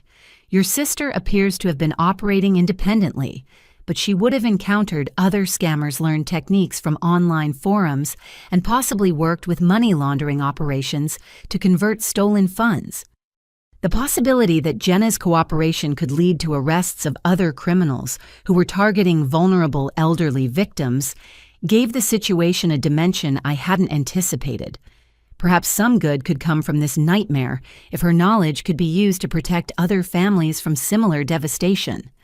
As we left the district attorney's office, I found myself cautiously optimistic about the possibility that Jenna might finally start making choices that helped rather than harmed other people. The consequences of her crimes would remain severe, but at least she might have the opportunity to begin making amends by helping prevent other victims. The legal process was far from over, but for the first time since this entire ordeal began, it felt like we were moving toward resolution rather than deeper into chaos. Justice was finally beginning to take its course, and our family could start the long process of healing from the betrayal and rebuilding our relationships on a foundation of truth rather than enabling and denial. The sister I had grown up with was gone, but perhaps the person she became in prison might eventually develop into someone capable of genuine remorse and positive contributions to society. That hope, however fragile, was something worth holding on to as we moved forward into an uncertain but more honest future. The phone call from my mother came at 11:30 on a Tuesday night, 3 weeks after Jenna's arrest. Her voice was shaking with a combination of panic and exhaustion that I had never heard before, even during the worst moments of our recent family crisis. "Wendy, we need you to come over right away," she said without preamble. "There's been another development and your father and I don't know what to do." Marcus and I threw on clothes and drove through the empty suburban streets to my childhood home, where we found my parents sitting at their kitchen table, surrounded by official-looking documents and collection notices. My father looked like he had aged 10 years in the past month, his usually neat appearance disheveled and his eyes red-rimmed with fatigue. "What's happened?" I asked, sitting down across from them. My mother pushed a stack of papers toward me. "We've been receiving calls all week from people claiming that Jenna stole money from them," she said. "At first, we thought they were just angry about the news coverage and were taking it out on us.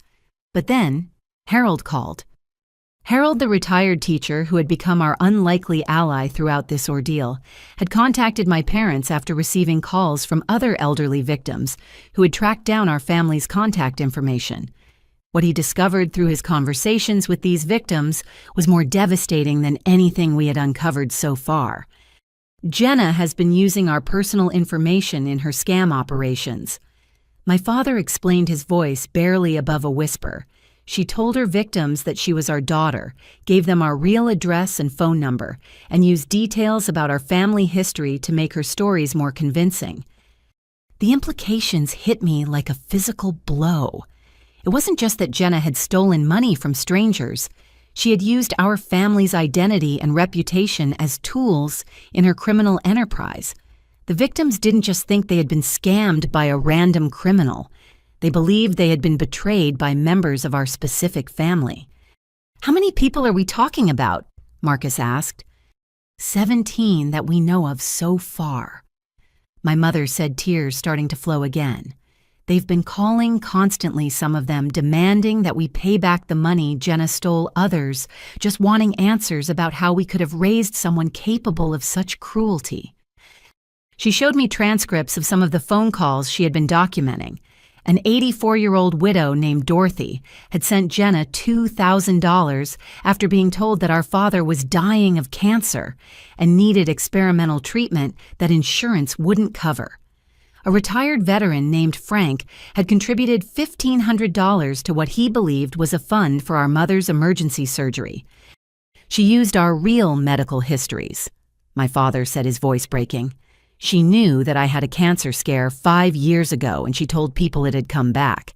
She knew about your mother's gallbladder surgery and turned it into a story about complications that required expensive treatment." The cruelty of using our family's genuine medical concerns as raw material for fraud schemes was breathtaking. Jenna had taken the private fears and vulnerabilities that we had shared with her during family conversations and weaponized them against innocent people who thought they were helping a family in crisis.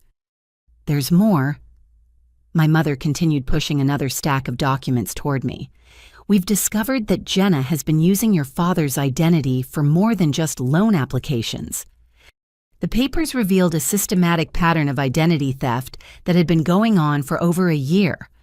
Jenna had opened credit card accounts in my father's name, applied for store financing using his social security number, and even attempted to open a business bank account using forged documentation that claimed he was starting a consulting company. The credit card companies have been calling for months, my father explained. We kept getting bills for accounts we didn't recognize, but when we called to dispute them, Jenna would intercept the mail and handle the calls herself. She convinced us that it was just bureaucratic errors that she would take care of. The scope of her manipulation of our parents was staggering. She hadn't just been stealing money from them directly. She'd been using their identities to create credit accounts that she maxed out, leaving them responsible for debts they didn't know existed. "How much money are we talking about?" I asked, though I dreaded the answer. My father consulted a handwritten ledger where he had been trying to calculate their total exposure. $43,000 in credit card debt that we didn't know about. Another $18,000 in store financing for purchases we never made. And now these victims are demanding reimbursement for another $27,000 in romance scam losses. Nearly $90,000. The number was devastating, representing more than twice my father's annual salary and essentially wiping out their retirement savings. At ages 58 and 61, they were facing the possibility of working for the rest of their lives to pay off debts incurred by their criminal daughter. "We've contacted our attorney," my mother said, but he says that even though we're clearly victims of identity theft, proving that in court is going to be expensive and time-consuming. Meanwhile, the collection agencies don't care about our family drama. They just want their money. The phone rang as we were talking, and my mother answered with the weary resignation of someone who had been fielding these calls for weeks. I could hear an elderly man's voice on the other end, angry and demanding, asking why our family hadn't paid back the money we owed him. "Sir, I understand your frustration," my mother said patiently, "but we are also victims of our daughter's crimes. We didn't know she was using our family's information to defraud people." "That's what they all say," the man replied, his voice loud enough for all of us to hear. "How could you not know what your own daughter was doing? You people raised a criminal, and now you want to pretend you're innocent victims." The accusation hung in the air after my mother ended the call. While the caller's anger was misdirected, his pain was real and justified. From his perspective, our family represented the people who had betrayed his trust and stolen his money. The distinction between Jenna's individual crimes and our family's collective responsibility wasn't clear to him, and I couldn't entirely blame him for that confusion. "This is destroying your father's health," my mother said quietly after we had reviewed all the documentation. "He hasn't slept more than a few hours a night since this started. His blood pressure is through the roof, and he's developed an anxiety disorder that requires medication." I looked at my father, this man who had worked steadily for 37 years, who had never missed a mortgage payment or failed to honor a commitment, who had raised 2 daughters and tried to provide them with every opportunity for success. The stress of dealing with Jenna's crimes had transformed him into someone I barely recognized, haunted, defeated, and aged beyond his years. "What can we do to help?" Marcus asked. "We don't know," my father admitted. "Our attorney says we should file for bankruptcy to protect ourselves from the debt collectors, but that would destroy our credit rating and make it impossible to refinance our house. We're trapped between paying for crimes we didn't commit and ruining our financial future." The conversation continued late into the night as we worked through the practical implications of their situation. Harold had organized a support group for Jenna's elderly victims, and several of them had expressed willingness to testify that my parents were not involved in the scam operations. But the credit card debt and identity theft issues would require extensive legal proceedings that could take years to resolve. "I keep thinking about what we could have done differently," my mother said as the evening wound down. "Were there signs we missed? Could we have gotten her help before it reached this point?" It was a question that had been haunting our entire family since Jenna's arrest. Had we enabled her behavior by providing financial support? Had we ignored warning signs that should have been obvious? Were we partially responsible for the victims' losses because we had failed to intervene earlier? "The only person responsible for Jenna's choices is Jenna," I said firmly. "You can't blame yourselves for trying to help your daughter or for not predicting that she would become a criminal." But even as I said the words, I could see that my parents were struggling with guilt that went beyond rational analysis. They were facing financial ruin and social ostracism because of their daughter's crimes, and the temptation to find some way they could have prevented this outcome was overwhelming. As Marcus and I drove home through the pre-dawn darkness, I found myself grappling with questions about family responsibility and the limits of love. How much accountability do parents bear for their adult children's choices? At what point does supporting a struggling family member cross the line into enabling criminal behavior? There were no easy answers, but one thing was clear: our family would never be the same. The financial devastation was serious enough, but the emotional cost was even greater. The trust and love that had held us together for decades had been systematically exploited and destroyed by someone we had tried to help and protect. The phone rang again as we pulled into our driveway, and I could see from the caller ID that it was another unknown number, probably another victim looking for answers or restitution. The calls would continue, the collection agencies would keep demanding payment, and my parents would spend years trying to rebuild their financial and emotional security from the ruins of Jenna's criminal enterprise. But they wouldn't face it alone. Whatever it took, however long it took, Marcus and I would help them navigate this nightmare and find a path forward. The sister I had grown up with had tried to destroy our family, but she hadn't succeeded completely. What remained of our family would be smaller and more cautious, but it would also be built on truth rather than denial. And sometimes starting over with truth is the only path toward genuine healing. The bankruptcy attorney's office smelled like leather furniture polish and disappointment decorated with the kind of expensive furniture that was probably intended to inspire confidence, but instead reminded me of funeral parlors. Richard Cross had been practicing financial law for 28 years, and his matter-of-fact delivery suggested he had seen every possible variation of family financial destruction. "Your parents' situation is complicated, but not hopeless," he explained, spreading their financial documents across his mahogany conference table. "The key is establishing a clear timeline of when they became aware of your sister's criminal activity and documenting their cooperation with law enforcement." Marcus and I had insisted on accompanying my parents to this consultation, partly to provide moral support and partly because my legal training might be useful in understanding the options available to them. What I hadn't expected was to discover that my own expertise in civil procedure could be directly applicable to our family crisis. "There's another approach we should consider," I said as Mr. Cross outlined the bankruptcy timeline: "civil asset forfeiture and victim restitution. If we can trace the stolen funds and identify recoverable assets, we might be able to get some of this money back." Mr. Cross raised an eyebrow with the kind of interest that suggested I had mentioned something he hadn't considered. "Explain what you're thinking." I pulled out the notebook where I'd been documenting every aspect of Jenna's criminal activity since her arrest. My sister has been operating these fraud schemes for over a year, stealing approximately $100,000 from victims. That money went somewhere, and if she was sophisticated enough to avoid detection for this long, she was probably sophisticated enough to hide assets. "What makes you think there are recoverable assets?" my father asked. "Several things," I said, consulting my notes. First, she was living well below her reported income, but had expensive possessions that she claimed were gifts or purchases made with your financial support. Second, the FBI found evidence that she was using money laundering techniques to convert stolen funds.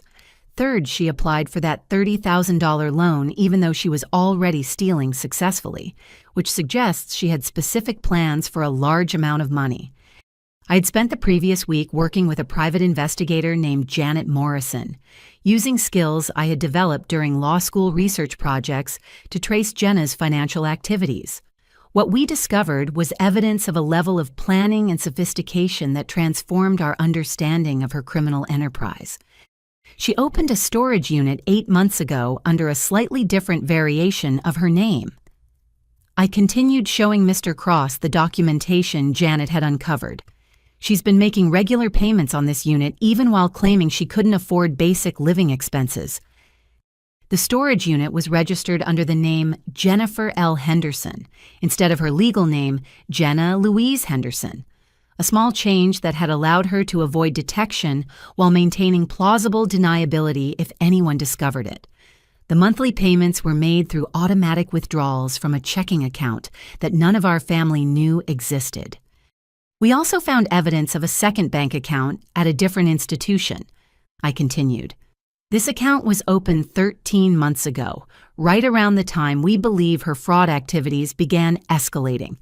Based on deposit patterns, we estimate it contains between $20,000 and $30,000. Marcus leaned forward. How did you trace these accounts if they were opened under false information? They weren't entirely false, I explained. She used variations of her real information, slightly different name spellings, old addresses, my parents' phone number as a backup contact. She was trying to avoid detection, but she also needed the accounts to be legitimate enough to pass basic verification procedures. Mr. Cross was taking notes rapidly, clearly impressed by the thoroughness of our investigation. This changes the strategic picture significantly, he said. If we can demonstrate that recoverable assets exist, we can pursue civil forfeiture proceedings that could provide restitution to victims and potentially clear your parents of financial responsibility for debts they didn't create. The process he outlined was complex but promising. Using civil forfeiture laws originally designed to combat drug trafficking and organized crime, we could petition the court to seize assets that were purchased with proceeds from criminal activity. This would include not just cash in hidden bank accounts, but also expensive items that Jenna had purchased with stolen money. What kind of items are we talking about? My mother asked. I consulted the inventory Janet and I had developed through our investigation. Designer clothing worth approximately $3,000 electronics, including a laptop and tablet jewelry that she claimed were gifts, but were actually purchased with stolen funds and possibly a car that she's been making payments on despite claiming financial hardship. The car was particularly interesting. Jenna had been driving a nearly new Honda Civic that she claimed our parents were helping her purchase, but the loan documents showed that she had provided false income information and made the down payment with funds that could be traced to her fraud activities. Here's what I'm proposing, I said, laying out the strategy I had developed over sleepless nights during the past week. We coordinate with federal prosecutors to ensure that victim restitution is prioritized in any plea agreement Jenna might negotiate.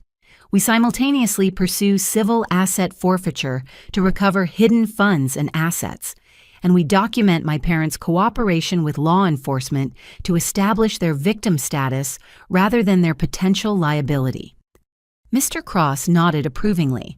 That's a comprehensive approach that addresses both the criminal and civil aspects of the situation, but it will require extensive coordination with multiple law enforcement agencies and probably several months of litigation. How much will this cost? My father asked, the practical concern that had been weighing on all our minds. Here's the good news, Mr. Cross replied. Asset forfeiture cases often operate on contingency arrangements, especially when there's clear evidence of criminal activity. And victim restitution proceedings are typically handled through the prosecutor's office at no cost to the victims.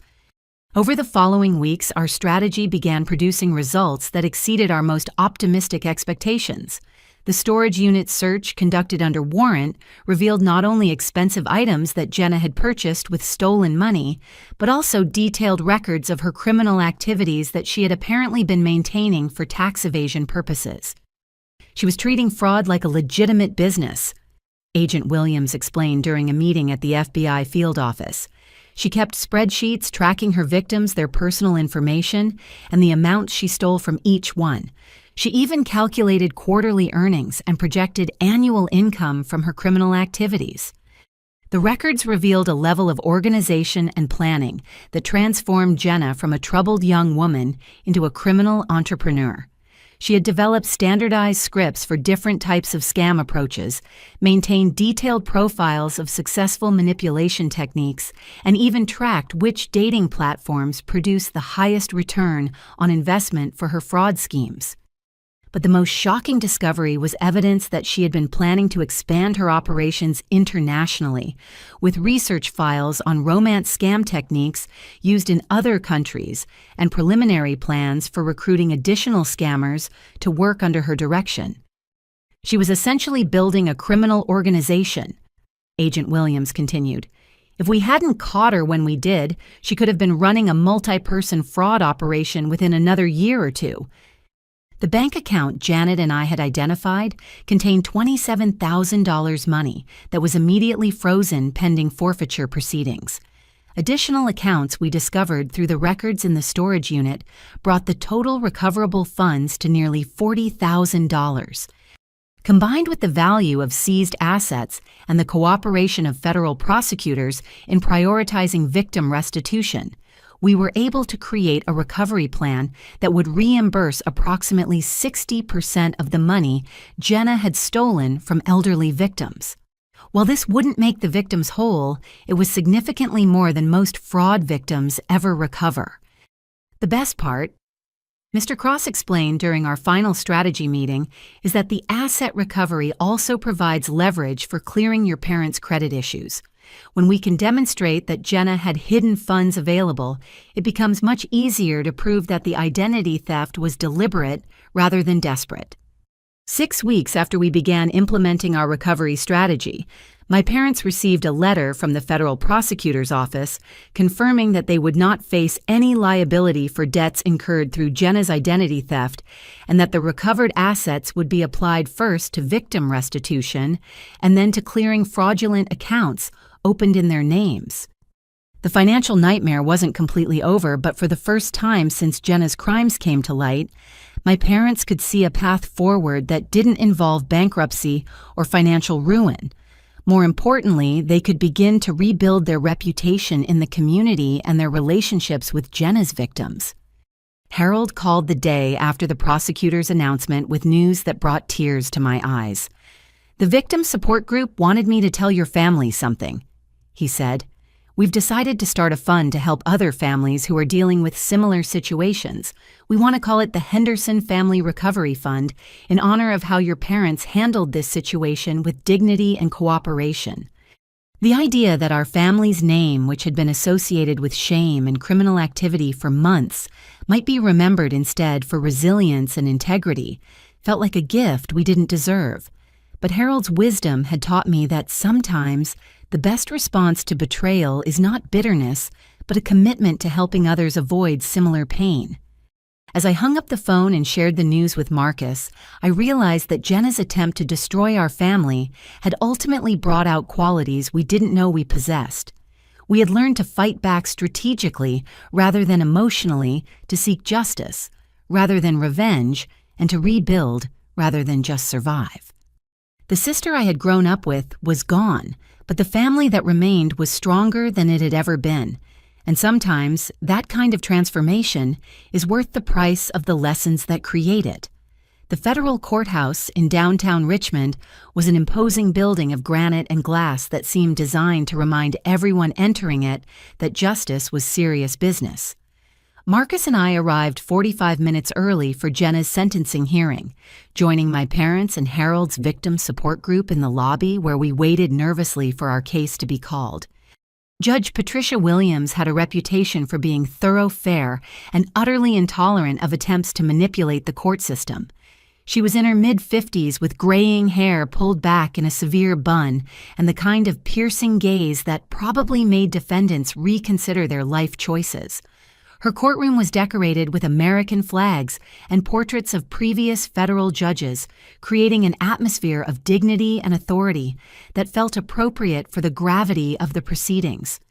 Jenna was brought in wearing an orange jumpsuit and restraints looking smaller and more fragile than I had ever seen her. 3 months in federal custody had stripped away the polished appearance she had always maintained, revealing someone who looked closer to her actual age of 22 rather than the sophisticated persona she had crafted for her criminal activities. Her defense attorney, Michael Rodriguez, was a public defender with 15 years of experience in federal criminal cases. He had negotiated a plea agreement that reduced some of the charges in exchange for Jenna's cooperation with ongoing fraud investigations. But even with the plea deal, she was facing significant prison time. Your Honor, Attorney Rodriguez began when called upon to present mitigation evidence. My client suffers from narcissistic personality disorder and gambling addiction conditions that contributed to her poor decision-making and criminal behavior. We have documentation from court-appointed psychiatrists confirming these diagnoses and recommending treatment rather than purely punitive sentencing. He presented evidence of Jenna's psychological evaluations, including reports that described her as someone with limited ability to empathize with others and a distorted sense of entitlement that had been reinforced by years of family enabling. The psychiatrists recommended intensive therapy and addiction treatment as essential components of any rehabilitation plan.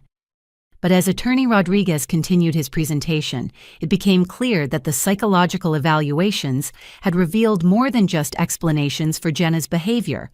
They had uncovered additional criminal activities that none of us had known about.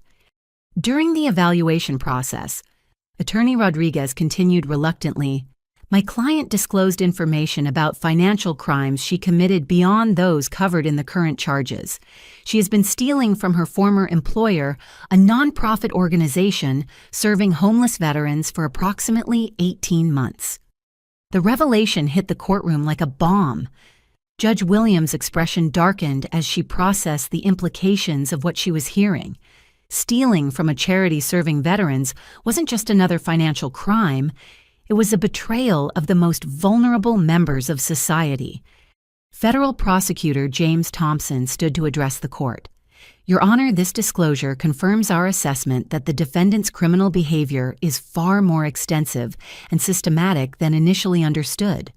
Our investigation into the veterans' charity has revealed that she embezzled approximately $12,000 in donations intended to provide housing assistance for homeless former military personnel. $12,000 stolen from homeless veterans. The cruelty of it was breathtaking, representing a level of callousness that went beyond mere greed into something approaching evil.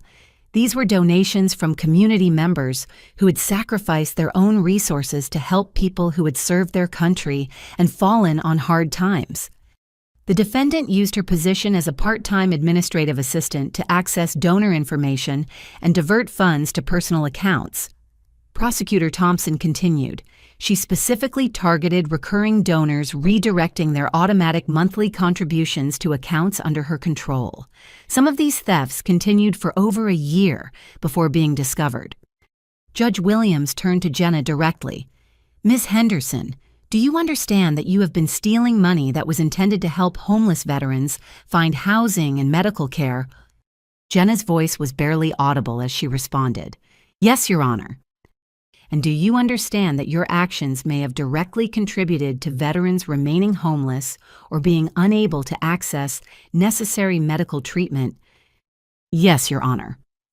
The exchange continued as Judge Williams methodically established the scope of Jenna's understanding about the consequences of her actions. It became clear that this wasn't just about financial crimes. It was about the human cost of her selfishness and the ripple effects of her choices on some of society's most vulnerable members. Harold had been given permission to speak on behalf of all the elderly victims, and his statement was both heartbreaking and powerful. Your Honor, I want the court to understand that the defendant didn't just steal our money. He said, his voice carrying the dignity of someone who had spent decades educating young people. She stole our trust in other human beings. She exploited our loneliness and our desire to help someone we cared about. He described the ongoing impact of Jenna's crimes on the victim community, explaining how many of the elderly targets had become isolated and suspicious, afraid to trust anyone who showed interest in their lives or well-being. The emotional damage went far beyond the financial losses affecting their ability to form new relationships and engage with their communities. But I also want the court to know, Harold continued, that this experience has taught us about the importance of supporting each other and staying connected. We've formed a support group that meets weekly, and we've created friendships that have enriched our lives in unexpected ways. The defendant intended to divide and exploit us, but instead she brought us together. When it was my turn to speak, I had prepared a victim impact statement that focused on the destruction of family trust and the ongoing consequences for my parents' financial security. But standing in that courtroom, looking at my sister in her orange jumpsuit, I found myself thinking about something more fundamental. Your Honor, I said, my sister destroyed more than property or stole more than money. She destroyed the assumption that family members will protect each other rather than prey on each other. She turned love into a weapon and used our concern for her well-being as a tool to enable her criminal behavior. I described the ongoing impact on my parents' health and financial security, the damage to my professional reputation from her social media attacks, and the broader consequences for our family's standing in the community. But I also talked about the importance of accountability and the need for consequences that would prevent her from victimizing others in the future. I don't want revenge, I concluded. I want justice that protects other potential victims and gives my sister the opportunity to genuinely rehabilitate herself if she's willing to do the hard work that requires. Judge Williams deliberated for nearly 30 minutes before delivering her sentence, consulting case law and sentencing guidelines, while the courtroom waited in tense silence. When she finally spoke, her words carried the weight of someone who understood the full implications of the case. Ms. Henderson, she began, your crimes represent a systematic betrayal of trust that has caused immeasurable harm to individuals, families, and charitable organizations serving our community's most vulnerable members. The court finds that your actions demonstrate a level of callousness and premeditation that requires significant punishment to serve both justice and deterrence. She sentenced Jenna to 7 years in federal prison, followed by 3 years of supervised probation and restitution payments, totaling $96,000 to victims and affected charities.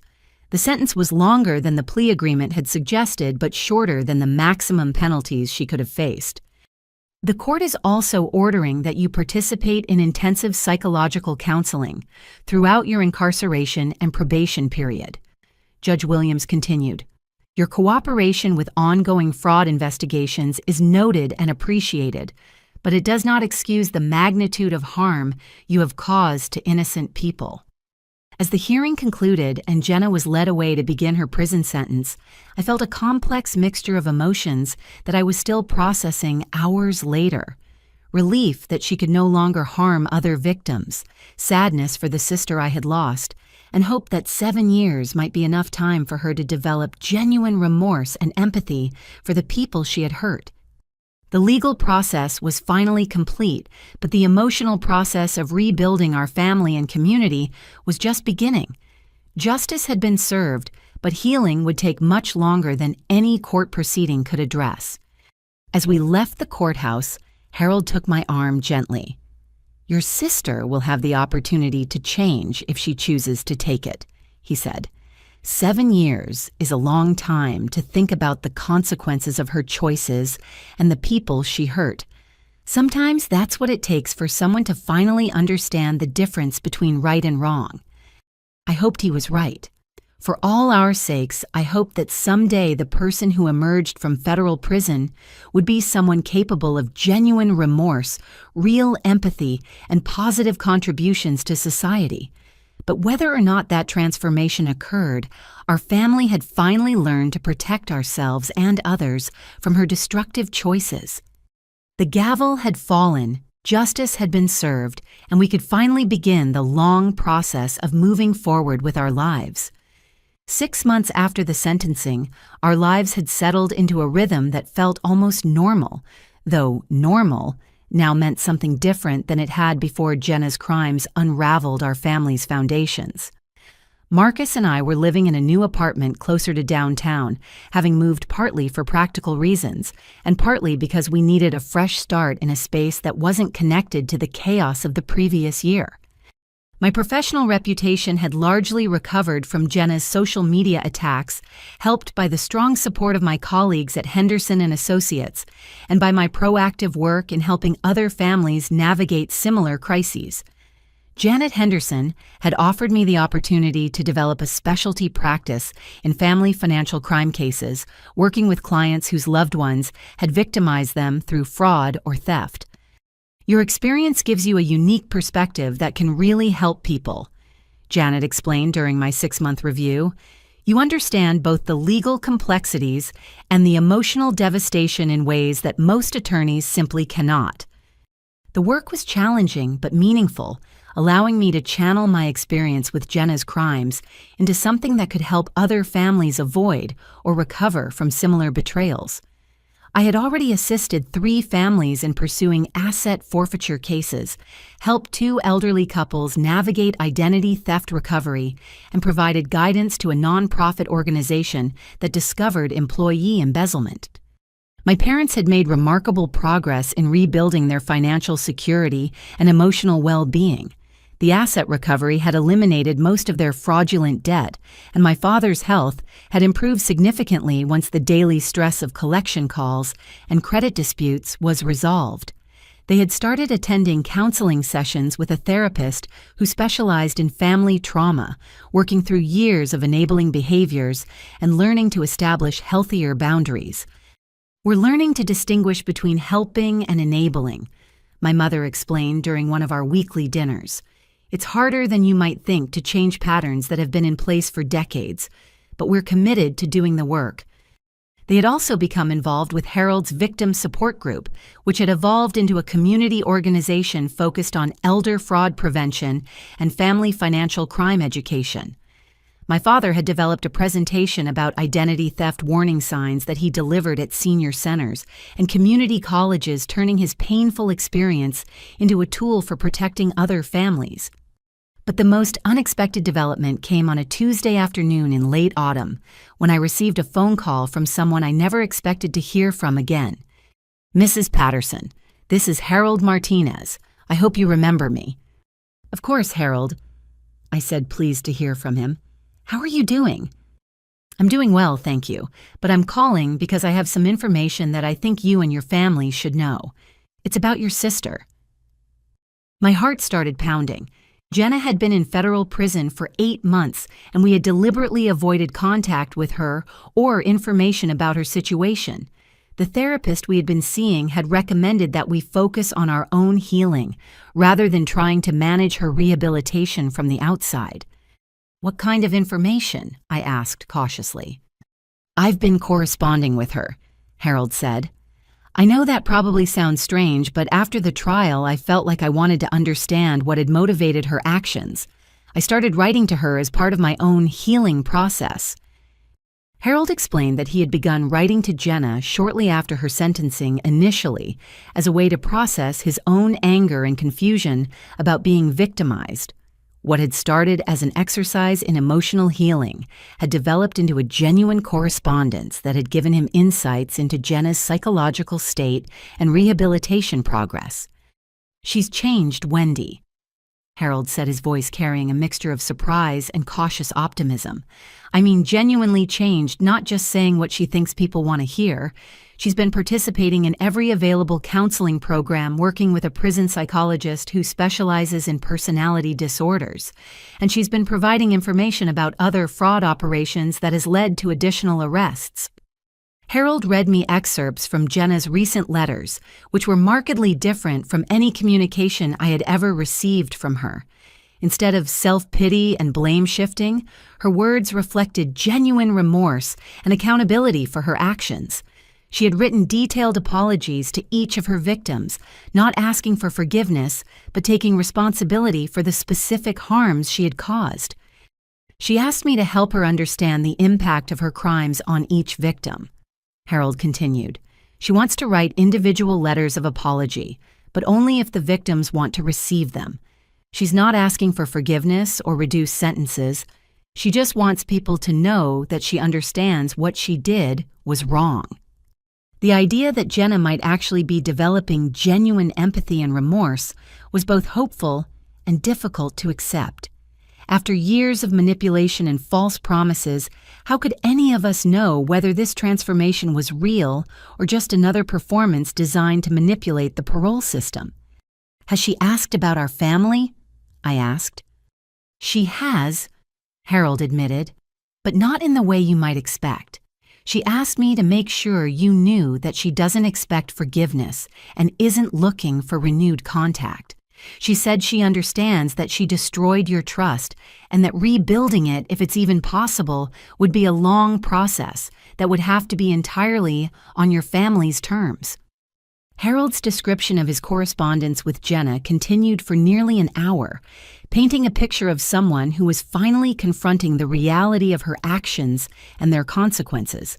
She had developed friendships with other inmates who were working on rehabilitation, had earned her GED, and was planning to pursue college courses through the prison's education program. Most significantly, she had been working with federal investigators to help them understand and prosecute romance scam operations, using her insider knowledge to protect potential victims and assist in criminal cases. Her cooperation had already led to the arrests of 6 other scammers and the recovery of over $50,000 in stolen funds. "The warden told me that she's one of the most cooperative inmates they've had in their fraud rehabilitation program," Harold said. "But more importantly, the psychologist working with her believes that her remorse is genuine and that she's developing the emotional skills she lacked before." After the call ended, I found myself in the strange position of feeling cautiously hopeful about my sister for the first time in years. If Harold's assessment was accurate, if the transformation was real, then perhaps the 7-year sentence would actually serve its intended purpose of rehabilitation rather than just punishment. Marcus and I spent several evenings discussing whether we wanted to know more about Jenna's situation or whether we should continue maintaining our distance. The therapist we had been seeing helped us understand that both choices were valid and that we could change our approach as our own healing progressed. "The important thing," she explained, "is that you make decisions based on what's healthy for you and your marriage, not based on guilt or family pressure. Your sister's rehabilitation is her responsibility and your healing is yours." A month later, I made the decision to write a brief letter to the federal prison, not to Jenna directly, but to her counselor, expressing my willingness to receive information about her rehabilitation progress. I wasn't ready for direct contact, but I wanted to stay informed about whether the changes Harold described were continuing. The response I received confirmed that Jenna was participating actively in counseling education and victim services programs. She had developed a reputation as someone who genuinely helped other inmates understand the impact of financial crimes on victims, and her cooperation with law enforcement had resulted in significant prosecutions of ongoing fraud operations. "Your sister has made remarkable progress in developing empathy and understanding the consequences of her actions," the counselor wrote. "While I cannot predict her long-term success, I can say that the changes I've observed appear to be genuine and sustained." As winter turned to spring, our family continued the slow process of rebuilding and recovering from the damage Jenna's crimes had caused.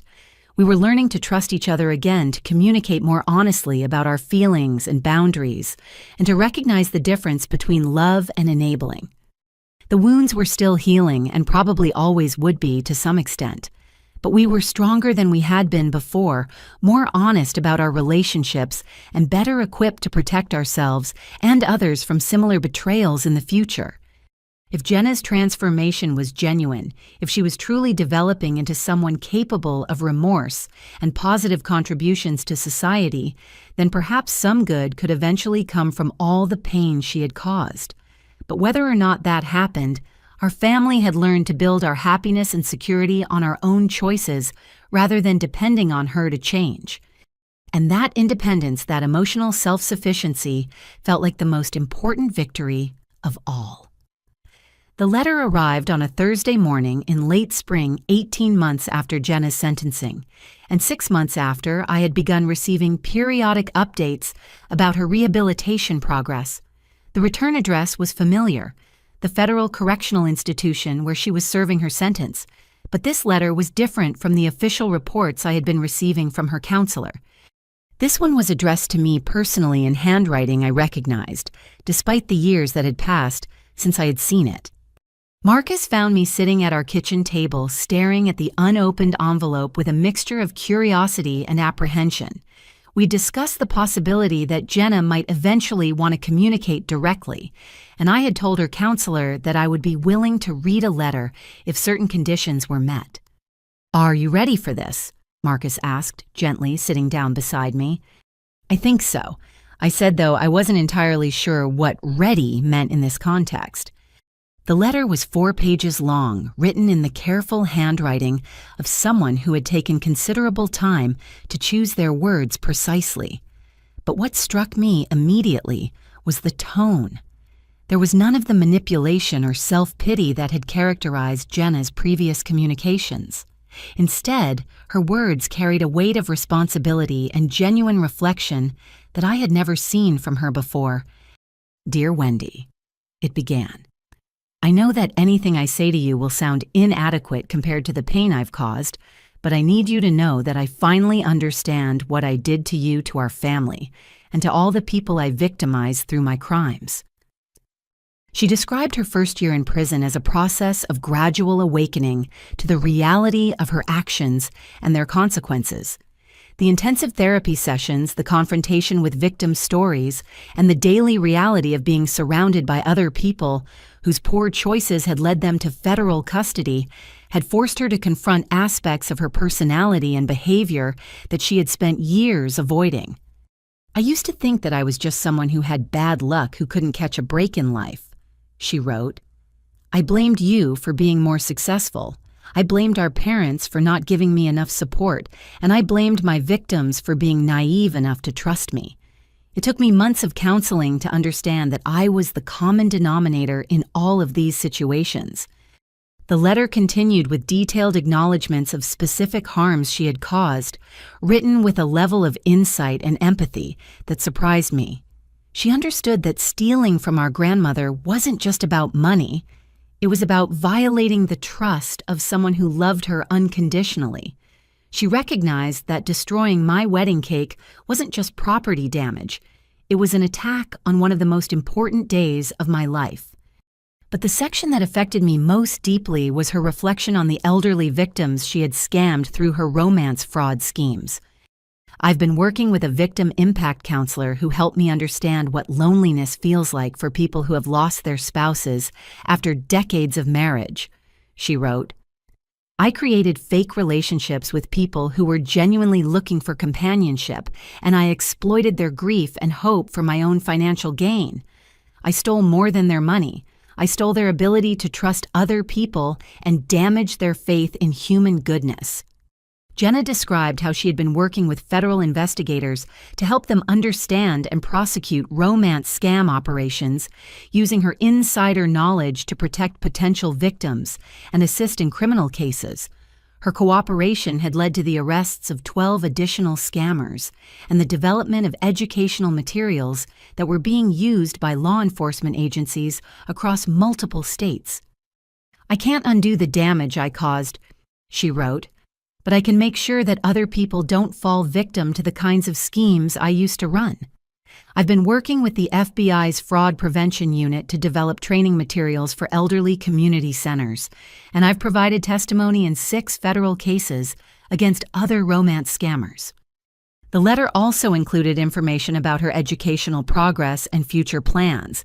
She had earned her GED, completed college-level courses in psychology and social work, and was planning to pursue a degree in victim services after her release. She had also been accepted into an intensive addiction treatment program that addressed the gambling issues that had contributed to her criminal behavior. "I know that I destroyed your trust and that rebuilding it, if it's even possible, would take years of consistent good behavior," she wrote near the end of the letter. "I'm not asking for forgiveness, and I'm not asking for renewed contact with our family. I just wanted you to know that the person who committed those crimes is not who I want to be anymore." The letter concluded with something I had never received from Jenna before: a genuine apology that took full responsibility for her actions without making excuses or asking for anything in return. "I am deeply sorry for the pain I caused you, Marcus, our parents, and all of my victims. My actions were inexcusable, and their consequences were entirely my responsibility. I hope that someday I will be able to contribute something positive to the world to balance against the harm I've caused, but I understand that the people I hurt are not obligated to forgive me or give me that opportunity." After reading the letter, Marcus and I sat in silence for several minutes, processing the implications of what Jenna had written. The tone and content were so different from anything she had communicated before that it was almost like hearing from a completely different person. "What do you think?" Marcus asked eventually. "I think she sounds different," I said carefully. "But I also think it will take a lot more than one letter to prove that the changes are real and lasting." Over the following weeks, I consulted with our family therapist, Harold, and even Agent Williams about how to interpret Jenna's letter and whether it represented genuine rehabilitation or sophisticated manipulation. The consensus was cautiously optimistic. The specific content and tone suggested genuine reflection, but the true test would be her behavior over time, particularly after her release. Harold, who had been corresponding with Jenna, regularly confirmed that her letters to him showed consistent evidence of growth and genuine remorse. "She's been helping other inmates understand the impact of their financial crimes," he explained. "The prison counselors tell me that she's become a resource for other women who are struggling to understand why their actions were wrong." Most significantly, Jenna had refused several opportunities to apply for early release or reduced sentences, stating that she needed to serve her full sentence as appropriate consequences for her crimes. This decision, more than her words, suggested that her transformation might be genuine. 3 months after receiving her letter, I made the decision to write a brief response, not offering forgiveness or renewed relationship, but acknowledging her apparent growth and expressing hope for her continued rehabilitation.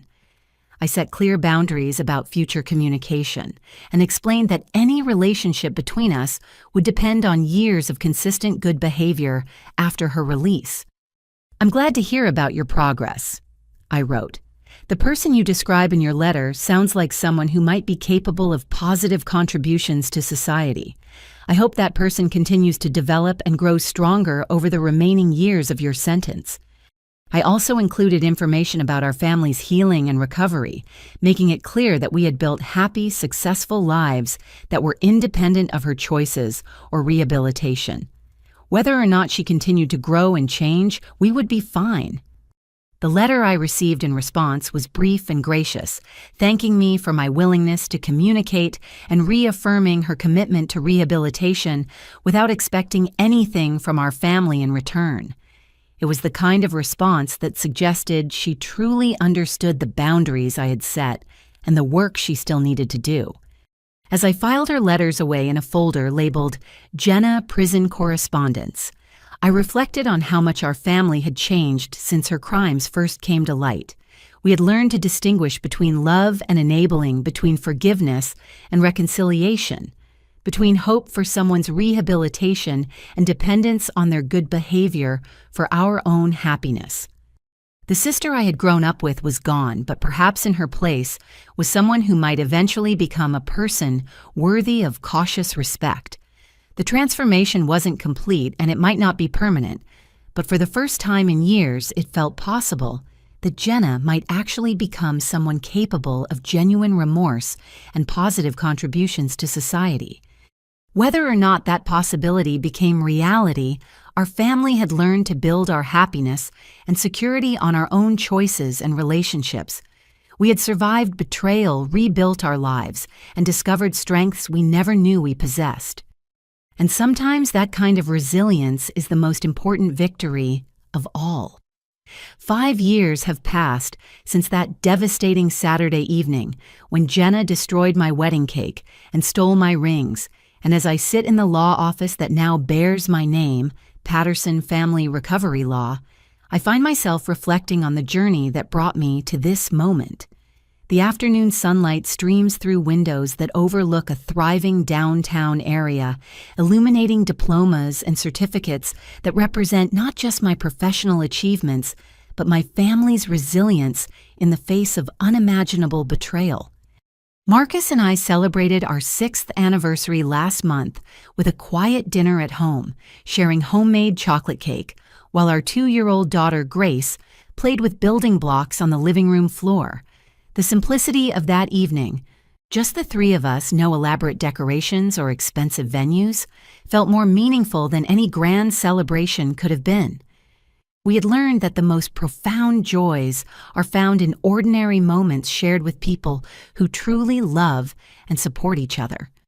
My parents had become different people over these 5 years, transformed by the necessity of confronting truths they had avoided for decades.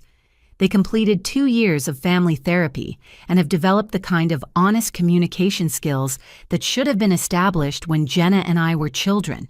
My father's health recovered completely once the financial stress was resolved, and my mother has channeled her nurturing instincts into volunteer work with elderly fraud victims rather than enabling destructive behavior. We learned that love without boundaries isn't actually love, my mother explained during a recent dinner conversation. It's just fear disguised as affection. Real love sometimes requires us to allow people to experience the consequences of their choices. Their relationship has deepened and strengthened through the crisis, built now on a foundation of mutual respect and shared commitment to healthy boundaries. They've become advocates in our community for elder fraud prevention, sharing their story to help other families recognize and address financial abuse before it destroys relationships and security. The legal practice I've built focuses exclusively on helping families navigate financial crimes committed by loved ones. The expertise I gained through our experience with Jenna has become a powerful tool for helping other families recover assets, pursue justice, and rebuild their lives after betrayal. I've assisted 47 families over the past 4 years, helping them recover over $2 million in stolen funds and providing guidance through the complex emotional terrain of loving someone who has victimized you. Harold remains a close friend and mentor, though he passed away peacefully 18 months ago, surrounded by the victim support community that had become his chosen family. At his funeral, over 200 people gathered to honor a man who had transformed his own victimization into a force for protection and healing in his community. His victim support group continues to meet weekly, now led by a team of volunteers who learned from his example that strength can emerge from the most devastating betrayals. Before his death, Harold shared one final piece of wisdom that has guided my approach to both my professional work and my personal healing. The people who hurt us teach us just as much as the people who love us, he said. Sometimes they teach us about boundaries, sometimes about resilience, and sometimes about the difference between justice and revenge. The question isn't whether we'll learn from difficult people. The question is what we choose to learn.